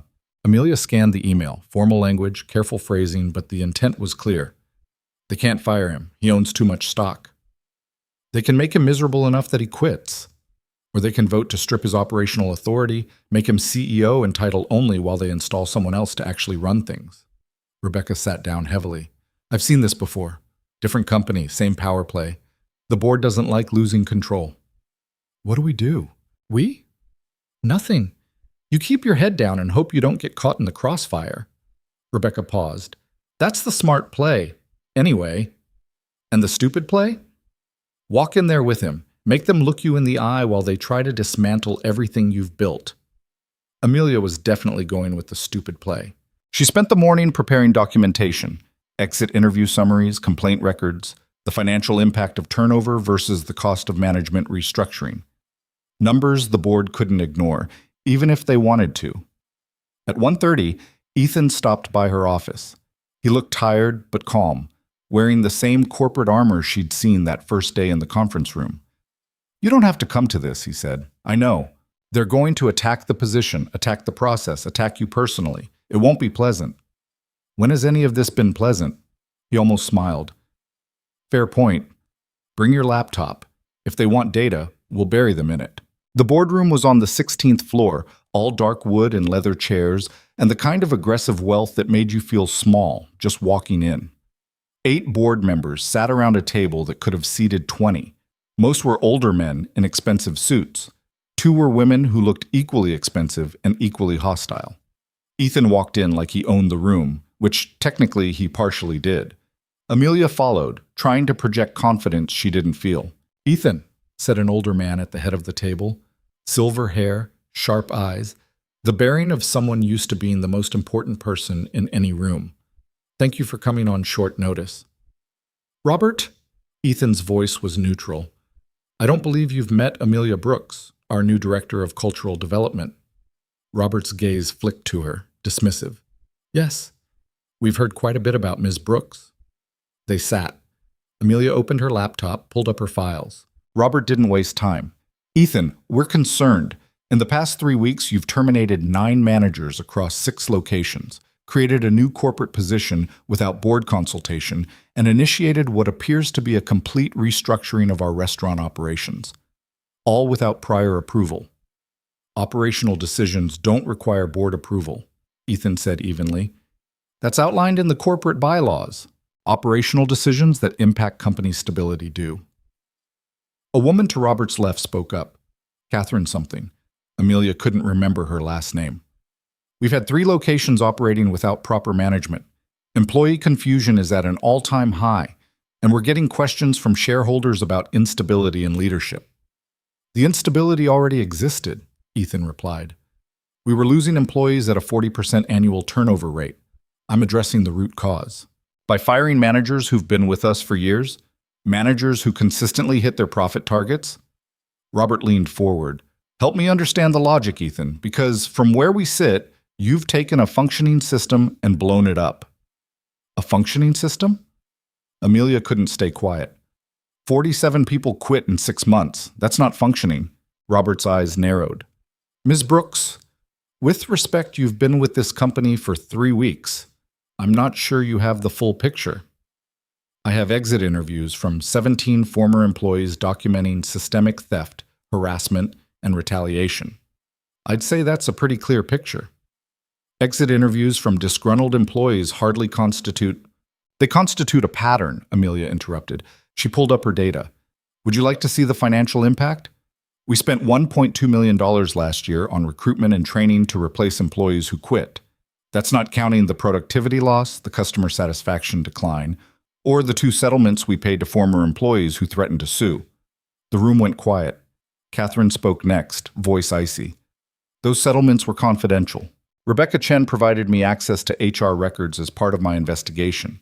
The settlements aren't confidential from internal leadership conducting sanctioned reviews." "This wasn't a sanctioned review." "I sanctioned it," Ethan cut in. "Ms. Brooks is operating with my full authority. Everything she's done, every file she's accessed, every recommendation she's made, I approved it." Robert's expression hardened. "Then let's talk about Ms. Brooks's qualifications. She has no corporate experience, no management background, no relevant education. She has integrity," Ethan said, "which is more than I can say for some of the people we've been employing." "That's insulting." "It's accurate. The managers we terminated weren't just bad at their jobs. They were actively harming employees and stealing from them. And nobody in corporate leadership noticed or cared because they hit their profit numbers." "Because profit numbers matter, Ethan. We have shareholders to answer to. We have quarterly earnings reports. We can't run a company on feelings and employee satisfaction surveys." "We can't run a company without employees." Ethan's voice was steel now. "Every metric you care about, profit, growth, market share, depends on having good people who want to work here. Right now, we don't. We have people who are afraid to leave because they need the paycheck, and people who do leave the second they find something better. That's the nature of restaurant work. That's the nature of bad management, and we're going to fix it." Another board member jumped in, a younger man Amelia hadn't noticed before. "At what cost? You're proposing what exactly? Hire all new managers, implement new oversight systems? That's millions in operational expenses." Amelia pulled up another file. "Actually, based on current turnover costs versus projected management expenses, we break even in 18 months. After that, reduced turnover saves us approximately $800,000 annually. That's speculative math. It's conservative projection based on industry standards. Companies with strong culture and low turnover consistently outperform those with high turnover. This isn't revolutionary, it's basic business sense." Robert looked at Ethan. "You're betting the company's stability on theories from a waitress with a laptop." "I'm betting on data and human decency. both of which seemed to be in short supply in this room. The temperature dropped another 10 degrees. Catherine leaned back in her chair. Ethan, we understand you're passionate about this, but passion doesn't make good policy. We need stability right now, not upheaval. The market is already questioning your judgment. Let them question it. And if this experiment fails, we all pay the price. Shareholders, employees, everyone. It's not an experiment, it's a correction. Robert stood up. Then let me be clear. The board does not support this direction. We believe you're making decisions based on personal feelings rather than sound business judgment. And if you continue down this path, we'll have no choice but to take action. What action? Ethan's voice was quiet, dangerous. You can't fire me. You can't override my operational authority. What exactly are you threatening? We can make your life extremely difficult. We can vote to restrict your decision-making power. We can communicate our concerns to major shareholders and create pressure you can't ignore. Robert's expression was cold. Don't force us to go to war over this, Ethan. You won't like how it ends. Ethan stood up slowly. I've already been to war, Robert. With myself. With this company. With the person I became while building it. And I decided I'd rather lose a fight than keep winning the wrong way. He picked up his laptop. The cultural reform continues, with or without board support. If you want to fight me on it, go ahead, but I'm not backing down. He walked out. Amelia grabbed her laptop and followed, pulse hammering. Behind them, she heard Robert's voice. This isn't over. In the elevator, Ethan was silent. His jaw was tight, hands clenched. Amelia had never seen him this angry. That went well, she said. He laughed, sharp and humorless. They're going to make this hell. Let them. Amelia. No, listen. They threatened you because they're scared. Scared of losing control, scared of admitting they were wrong, scared that you might actually succeed and prove they've been running this company badly for years. She turned to face him. That's not a reason to stop. That's proof we're doing something right. The elevator opened. They walked back to the 14th floor in silence. Over the next week, the board made good on their threat. Robert started calling major shareholders, expressing concerns about operational stability. Business articles appeared questioning Ethan's leadership decisions. Stock price dipped 3%. The executive team became openly hostile. James stopped attending meetings. Michael started copying the board on every email, clearly building a paper trail. Even small decisions became battles. And through it all, Amelia kept working. She hired new managers, people with experience but also empathy, who understood that leadership meant supporting your team, not terrorizing them.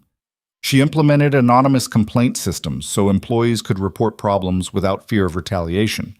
She created new evaluation metrics that measured not just profit, but employee retention, customer satisfaction, workplace safety. It was exhausting. Most days she worked 14 hours. She lived on coffee and takeout. Her apartment became a place she slept occasionally between shifts at the office. But things were changing. Employee complaints started coming in, real ones, not the vague concerns that had been buried before. People felt safe enough to speak up. And when they did, Amelia investigated. Every complaint, every concern, every suggestion. Some were legitimate, others weren't. But she treated all of them seriously. 3 weeks after the board meeting, Marcus called her. I heard you're hiring new managers for the downtown location, he said. Yeah, applications are open. Why? I'm applying. Amelia sat up straighter. Seriously?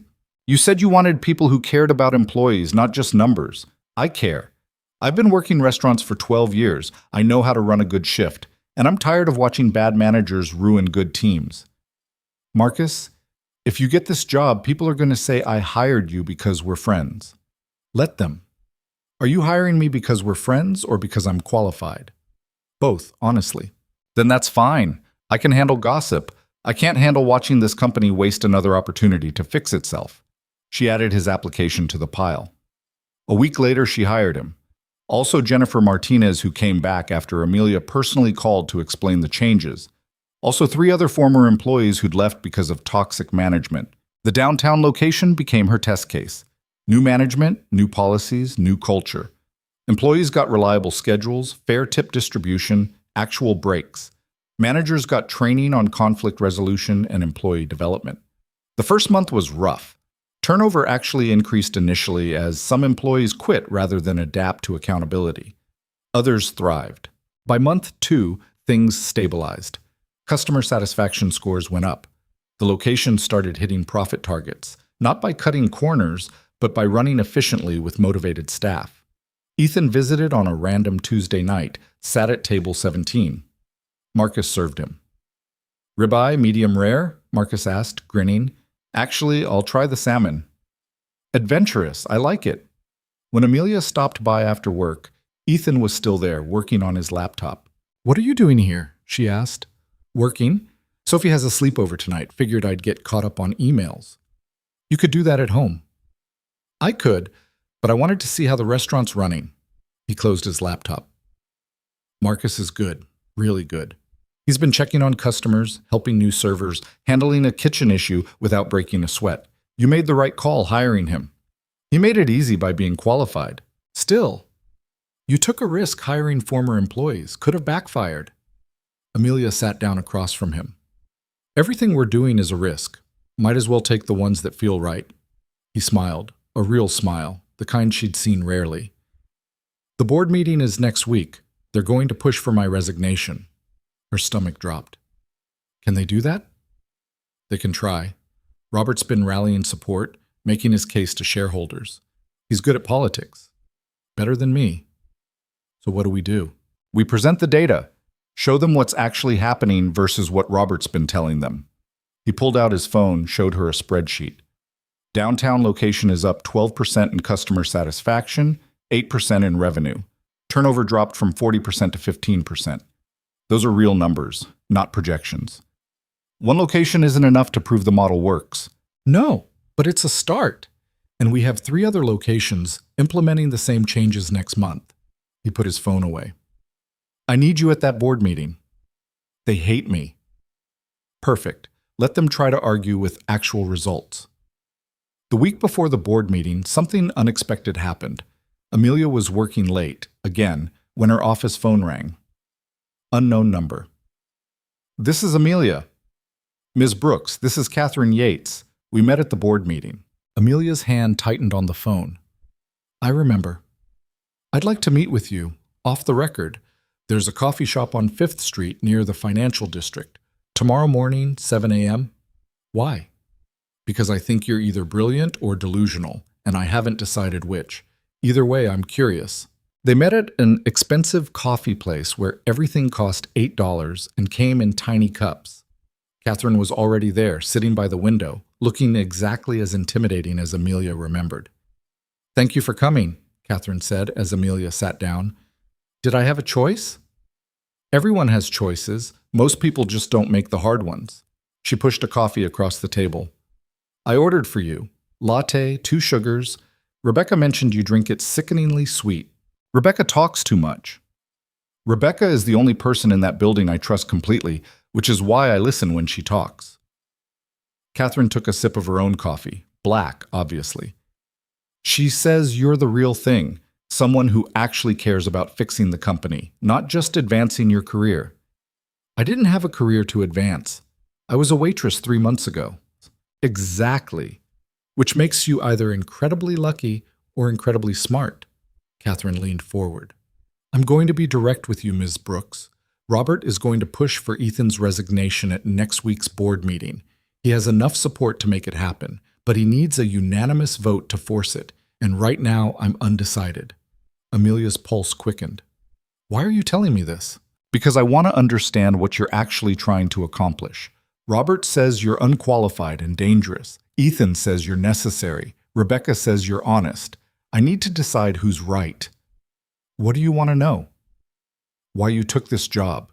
The real reason, not the corporate answer." Amelia thought about lying, about giving some polished response about believing in the mission. Instead, she went with honesty. "Because I spent 12 years working jobs where I didn't matter, where I was replaceable, invisible, just a warm body filling a shift. And I got so used to that feeling that I started believing it was true, that I was only worth minimum wage and whatever tips people felt like leaving." She met Catherine's eyes. "Then Ethan offered me a chance to matter, to do something that might actually help people like me. So I took it. Even though you weren't qualified. especially because I wasn't qualified. The qualified people are the ones who built this mess.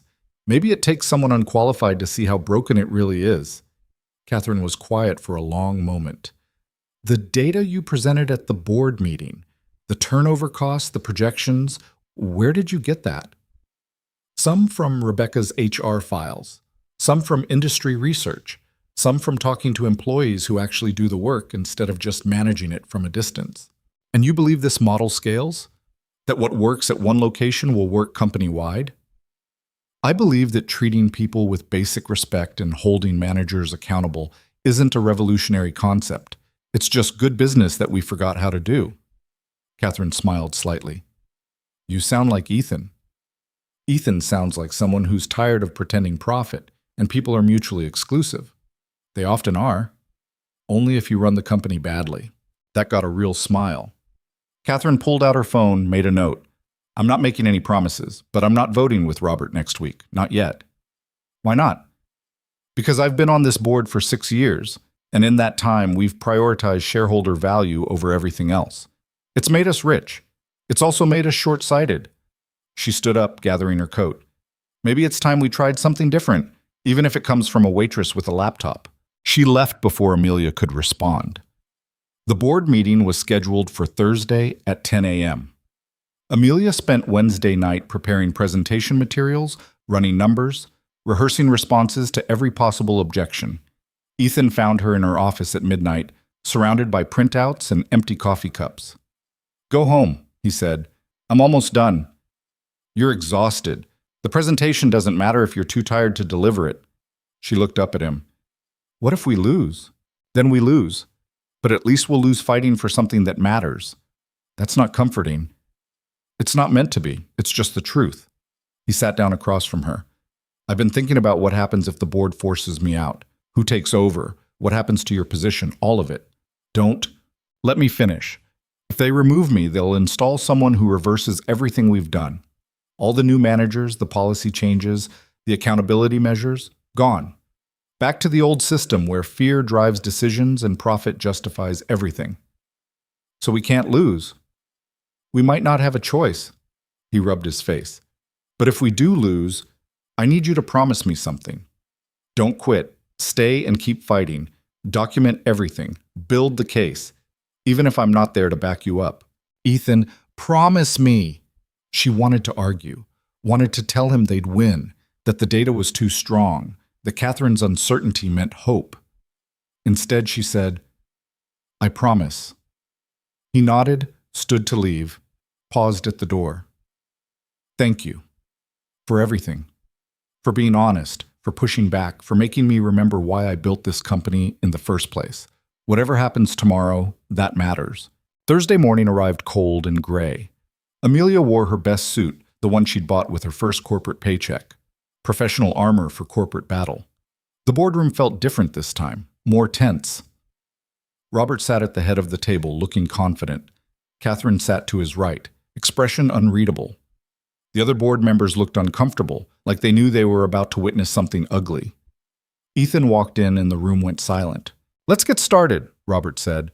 "We have significant concerns to discuss regarding company leadership and operational direction." For the next hour, Robert built his case. Stock price decline, shareholder concerns, operational instability, management turnover. He presented it all smoothly, professionally, making Ethan sound like a reckless CEO gambling with other people's money. Then it was Ethan's turn. He pulled up the data. Real numbers from the downtown location, revenue, satisfaction scores, retention rates, then projections based on rolling out the same model company-wide. "We're not gambling," Ethan said. "We're correcting. The old system was failing.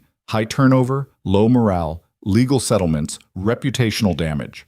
We were profitable in the short term while destroying our foundation long term." That's speculation. It's math. Look at the turnover costs. Look at the recruitment expenses. Look at the customer satisfaction decline over the past 2 years. He clicked through slides. We were succeeding by metrics that don't actually measure success. Profit without sustainability is just slow-motion failure.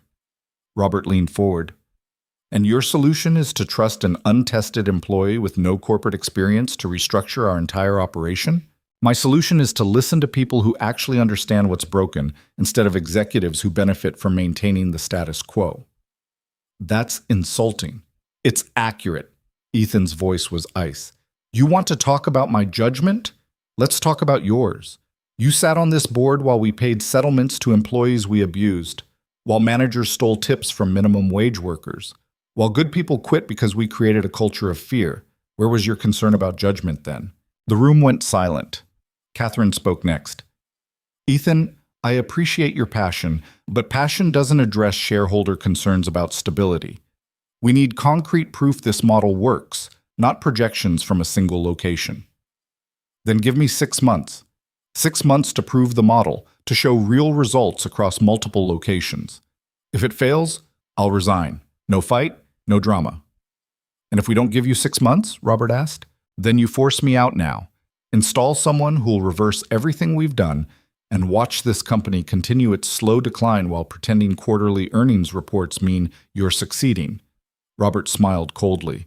That sounds like a threat. It's a prediction. For a long moment, nobody spoke. Then Catherine said, I want to hear from Ms. Brooks. Every eye turned to Amelia. Her mouth went dry. Ms. Brooks, Catherine continued, you've been implementing these changes at ground level. In your assessment, is this working? Amelia stood up. Her legs felt shaky, but she forced herself steady. It's working, she said. Not perfectly, not smoothly, but it's working. Employees are staying instead of quitting.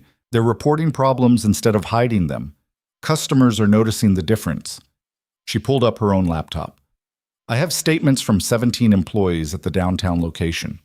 They talk about better schedules, fair treatment, actually being heard when they have concerns. That's not projection, that's reality. Employee satisfaction doesn't pay dividends, one of the other board members said. No. But employee retention reduces costs. Improved customer service increases revenue. A culture people want to work in attracts better talent. She looked directly at Robert. You keep talking about shareholder value like it's separate from employee well-being. It's not. They're connected. Happy employees create better customer experiences, which drives revenue, which increases shareholder value.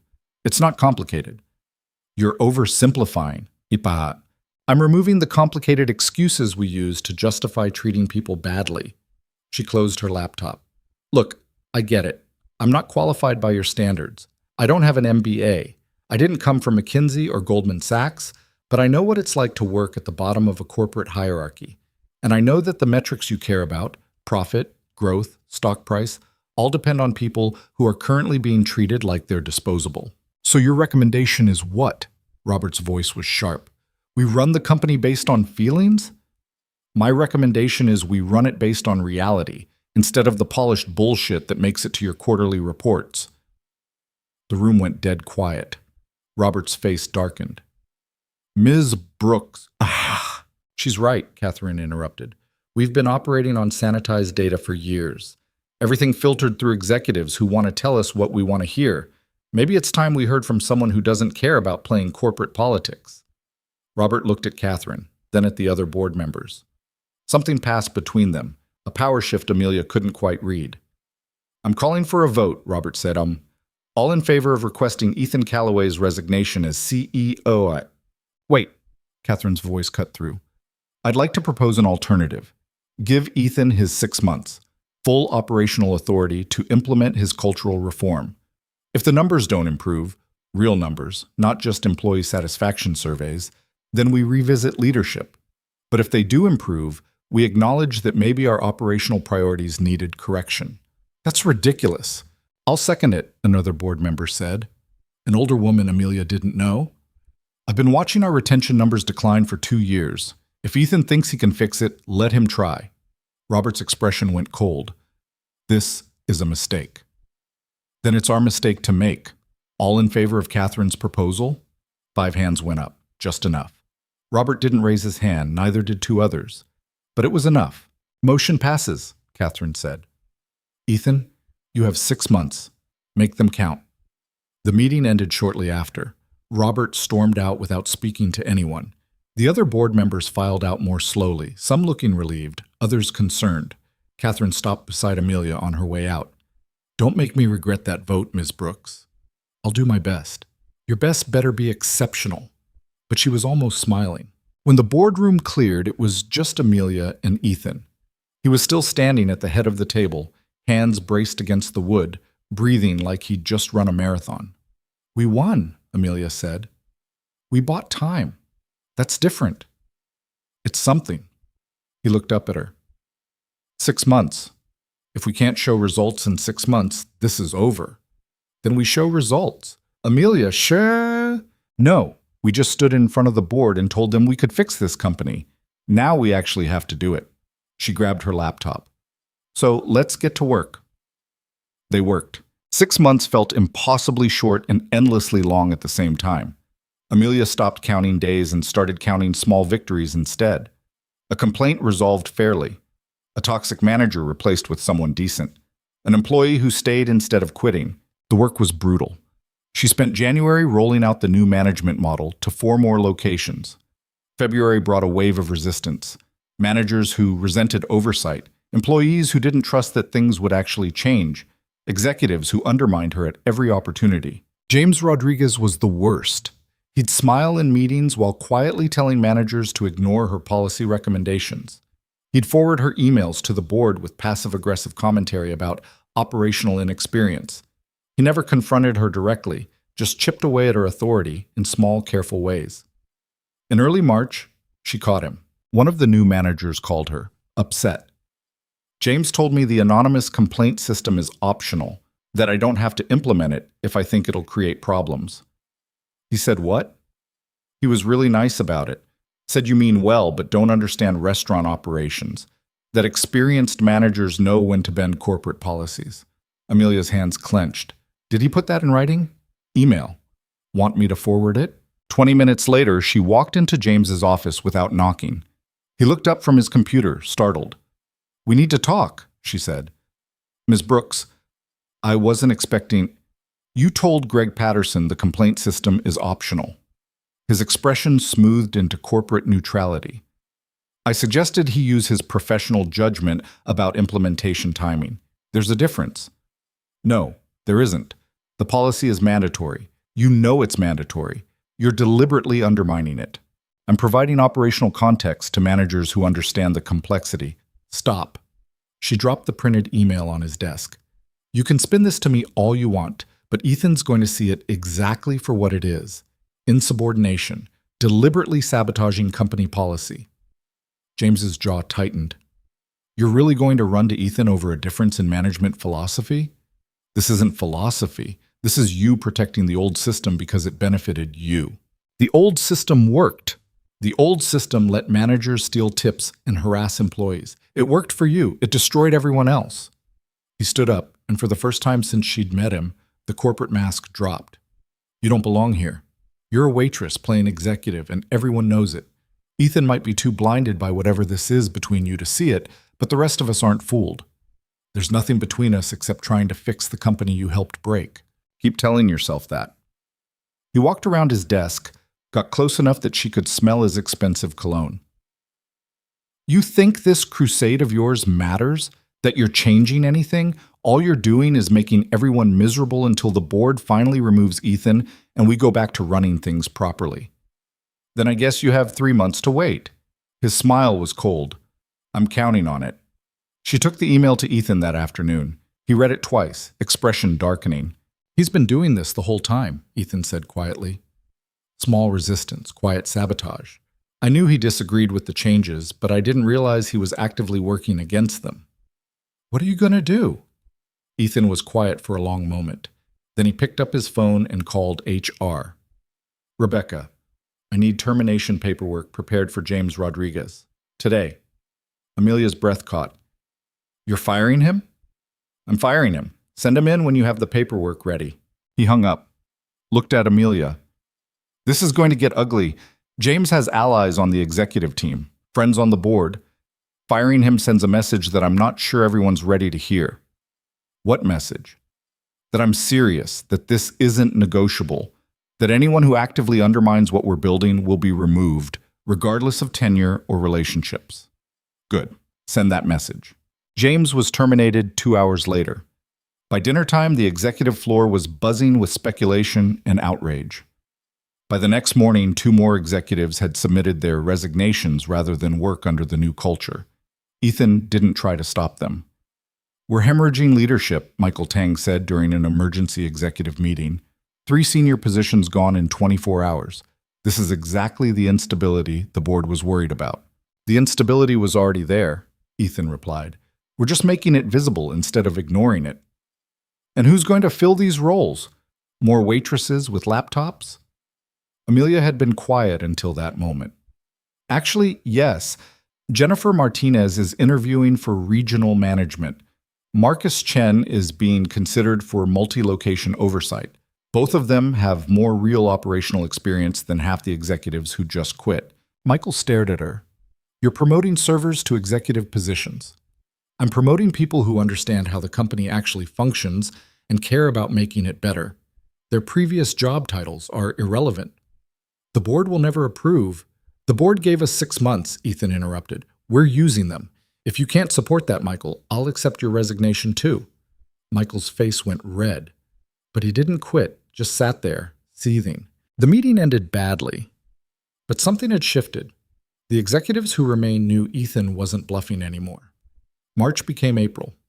The winter cold broke into something almost warm, and slowly, grudgingly, the numbers started moving.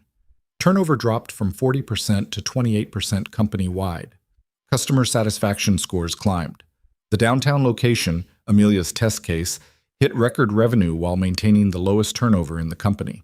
Employee complaints were up, which Amelia knew looked bad on paper, but Rebecca understood what the numbers actually meant. "They're not complaining more," Rebecca explained during a review meeting. "They're just reporting problems they used to hide. That's progress." Amelia spent April traveling to different locations, meeting with managers, listening to employees. She heard stories about schedules that finally made sense, tips that weren't stolen, managers who actually listened, small things that meant everything to people who'd been ignored for years. But she also heard resistance, employees who didn't trust that the changes would last, managers who were going through the motions without buying in, skepticism that ran bone deep. "Why should we believe this is real?" one server asked during a location visit. "Corporate always talks about caring, then nothing changes. How is this different?" Amelia didn't have a perfect answer, just an honest one. "It's different because people are being held accountable now. It's different because complaints are investigated instead of buried. It's different because we're measuring success differently. But you're right to be skeptical. Trust isn't rebuilt with words. It's rebuilt with consistency over time." "So we're supposed to just wait and see?" "You're supposed to hold us accountable. If things slide back, report it, document it, make noise. That's the only way this works long term." In late April, Sophie's school called Ethan during a meeting. Amelia watched his expression change, concern, then fear. He ended the call quickly. "I have to go. Sophie fell on the playground. They think her arm might be broken." "Go," Amelia said. "We'll handle things here." He was gone in seconds, leaving his laptop, his phone, everything. Just a father running to his daughter. Amelia covered his afternoon meetings, fielded calls, made decisions that technically required his approval but couldn't wait. Around 6 p.m., he texted, "Fractured wrist. She's okay but scared. I'm staying at the hospital tonight. Stay as long as she needs. We're fine here." The next morning, he didn't come to the office. Or the day after that. For 3 days, Ethan Callaway, CEO of a multi-billion-dollar company, stayed home with his daughter while she recovered, and the world didn't end. When he finally returned on Thursday, he looked exhausted but different. Lighter, somehow. "How is she?" Amelia asked, milking the attention for all it's worth. "She made me watch the same movie 4 times yesterday." He smiled. "It was perfect." "You stayed home 3 full days." "I did." "The board's going to have opinions about that." "Let them. My daughter needed me. Everything else could wait." That's when Amelia realized they'd already won, regardless of what happened in the next 2 months. Because Ethan had remembered what mattered, not just as CEO, but as a person. May brought unexpected support. 2 business publications ran articles about Callaway Hospitality's cultural transformation. One was skeptical but fair. The other was surprisingly positive, featuring interviews with employees about improved working conditions. Stock price stabilized, then started climbing. The board noticed. Catherine Yates called Amelia directly. The Q1 numbers look good, better than projected. Turns out when people aren't constantly quitting, you spend less money training replacements. Revolutionary concept. Catherine's tone was dry. Robert's still pushing for a vote against Ethan at the 6-month review. Does he have the votes? Not anymore, but he's going to make noise about it. Be prepared. The final board meeting was scheduled for the 3rd week of May. Amelia spent 2 weeks preparing a comprehensive presentation. Numbers, testimonials, projections, everything they'd accomplished and everything still in progress. The night before the meeting, she worked until midnight. Ethan found her in her office, surrounded by printouts and half-empty coffee cups. Same as before. Full circle. You should go home, he said, exactly like last time. I'm almost done. Amelia. He sat down across from her. Whatever happens tomorrow, you know this worked, right? The company's better than it was. People are better. That matters regardless of what the board decides. Is that your way of saying we might lose? It's my way of saying we already won the important part. We proved it's possible to run a company that's profitable and treats people decently. That knowledge doesn't disappear even if Robert somehow forces me out. She looked at him. Really looked at him. 6 months ago, he'd been this intimidating billionaire sitting alone at table 17. Now he was just Ethan, tired, human, trying to be better than he'd been. You're different, she said. So are you. How? You don't apologize for taking up space anymore. You walk into executive meetings like you belong there, because you do. I still feel like I'm faking it most of the time. That's called imposter syndrome. Everyone has it. The difference is you don't let it stop you. They sat in comfortable silence for a moment. Then Ethan said, Sophie wants to meet you. Amelia blinked. What? She knows about the work you've been doing. She asked why I'm home more now, and I told her someone helped me remember that being a dad matters more than being busy. She wants to meet the person who did that. Ethan, I don't think... Just dinner. Nothing formal. She's 7 and obsessed with dinosaurs. You'd get along. Amelia's throat felt tight. Okay. Okay. Yeah. I'd like that. The board meeting started at 10 a.m.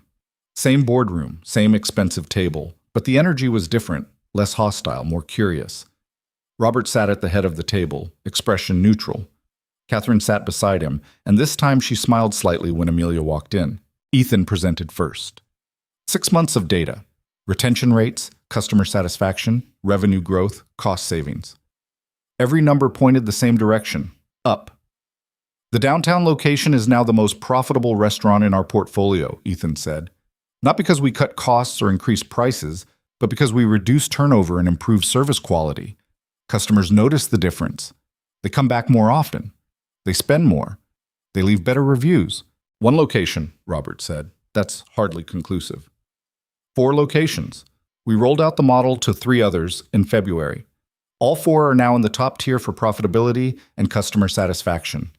Amelia pulled up her presentation. Employee testimonials, complaint resolution rates, retention improvements. She'd interviewed 50 employees across all locations, compiled their stories into something the board couldn't ignore. These aren't statistics, she said. They're people. People who used to dread coming to work and now don't. People who used to job hunt constantly and now feel stable.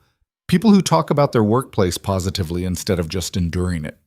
She clicked through testimonials, read quotes, showed before and after satisfaction scores. The question isn't whether this model works, Amelia continued.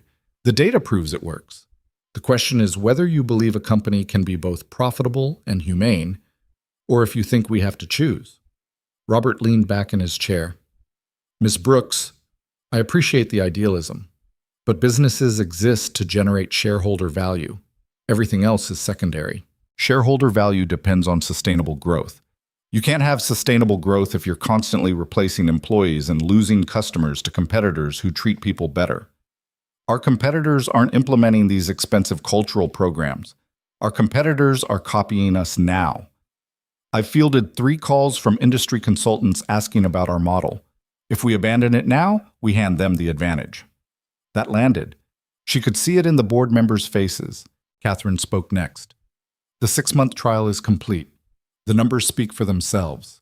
I move that we approve Ethan's continued leadership and full implementation of the cultural development program company-wide. Second, said the older woman who'd supported them before. Robert's expression darkened. This is premature. We should extend the trial period, gather more data. We have enough data, Catherine interrupted. Employee retention is up. Revenue is up. Customer satisfaction is up. Stock price is up 12% since January. What other data do you need? Long-term sustainability is better served by this model than by the old system that was actively failing. Catherine looked around the table. All in favor? 7 hands went up. Robert didn't raise his hand. Neither did one other board member, but it was more than enough. Motion passes, Catherine said. Ethan, you have full board support. Continue the work. Robert stood up stiffly. I'd like to submit my resignation from the board, effective immediately. The room went silent. You don't have to do that, Ethan said. Yes, I do. I fundamentally disagree with this direction. I believe you're prioritizing feelings over financial discipline, and I can in good conscience support that. He gathered his materials. I hope you prove me wrong, but I don't think you will. He left without another word. Catherine watched him go, then turned to Ethan. That's unfortunate, but probably for the best. Robert's been fighting progress for years. What about his replacement? We'll find someone who understands that business sustainability and employee well-being aren't mutually exclusive. She smiled at Amelia. Maybe someone who started their career actually doing the work instead of just managing it. The meeting wrapped up shortly after. Congratulations from board members who'd been skeptical before. Questions about implementation timelines. Actual support instead of resistance. When the boardroom cleared, Amelia and Ethan stood by the windows, looking out at the city. We did it, she said quietly. You did it. I just stopped getting in the way. That's not true. It is, actually. 6 months ago, I was so buried in corporate thinking that I couldn't see what was right in front of me. You showed me. You and Sophie, both. Amelia thought about the exhausted man who'd sat alone at table 17 and the version standing beside her now. Same person, completely different. What happens now? She asked. Now we do the hard part. Scale this model to all 73 locations. Train new managers. Root out the remaining toxic leadership.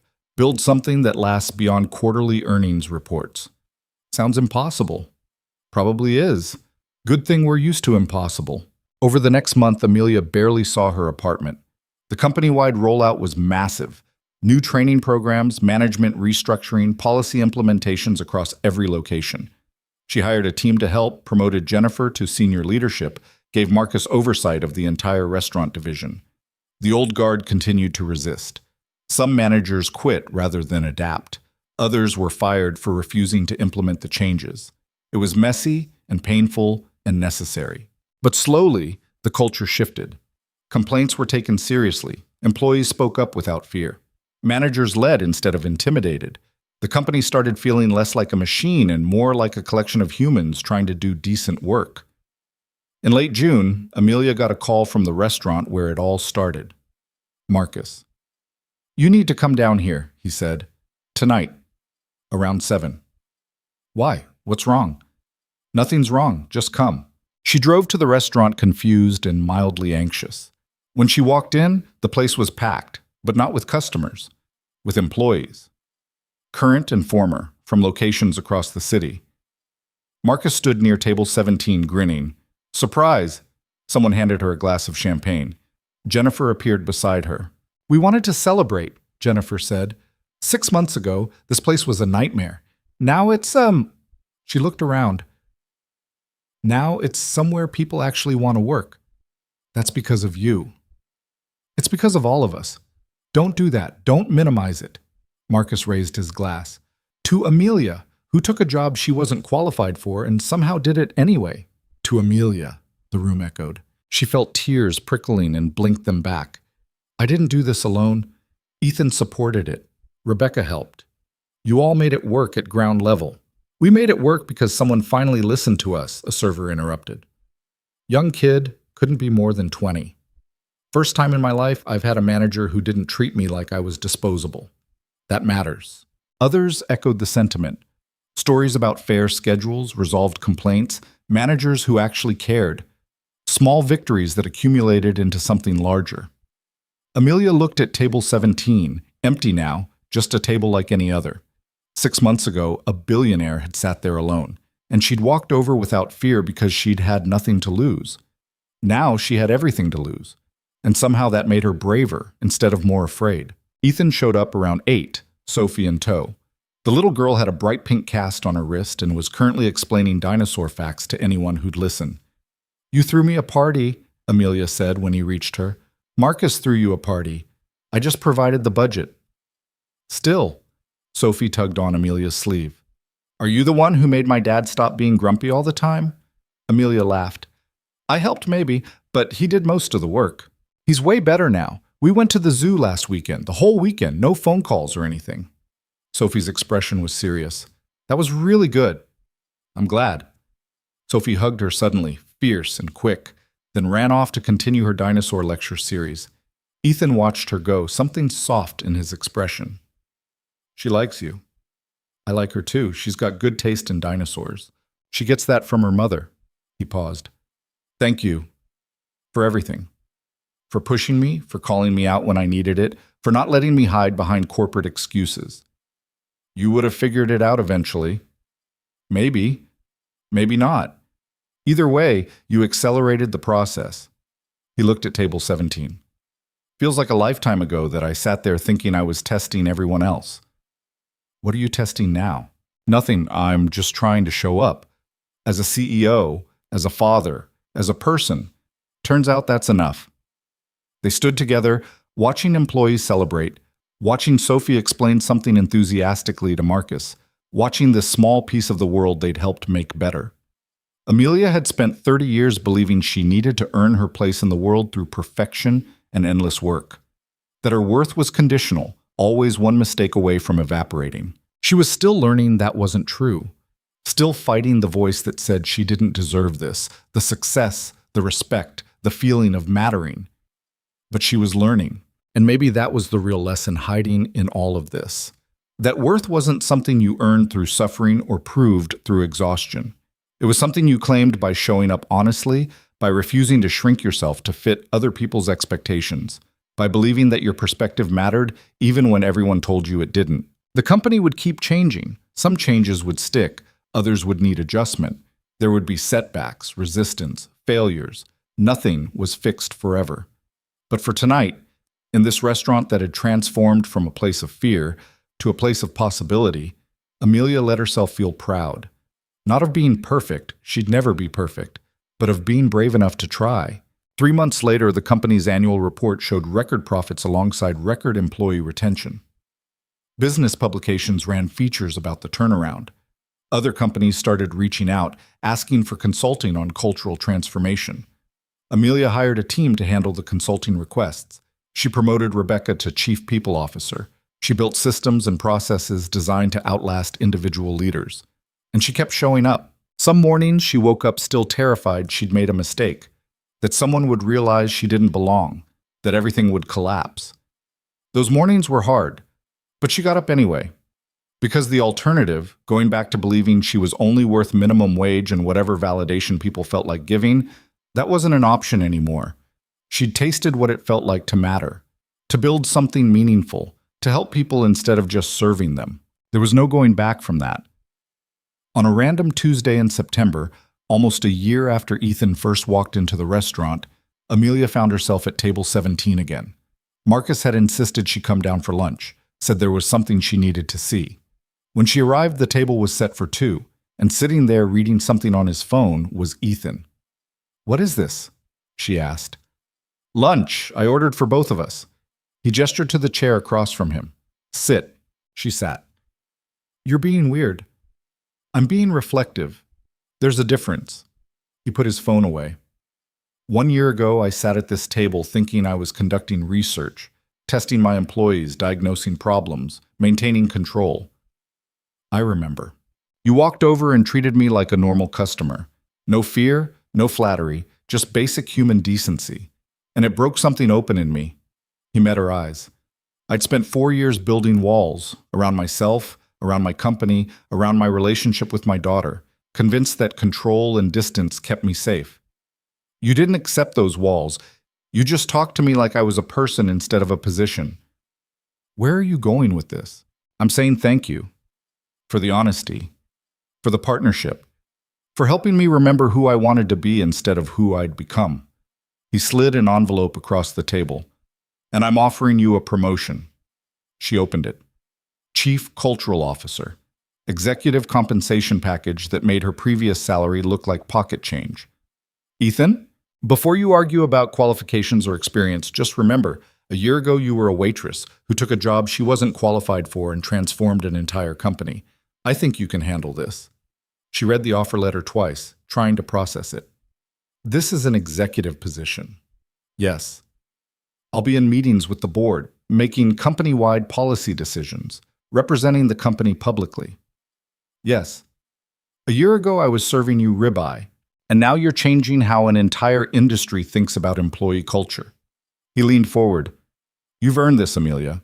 Not because I'm being generous, but because you've proven yourself every single day for a year. Say yes. She wanted to deflect, to minimize, to list all the reasons she wasn't ready. Instead, she said, yes. They ate lunch at table 17, talking about implementation timelines and strategic priorities and the 100 small details that went into running a company. But underneath the business conversation was something quieter.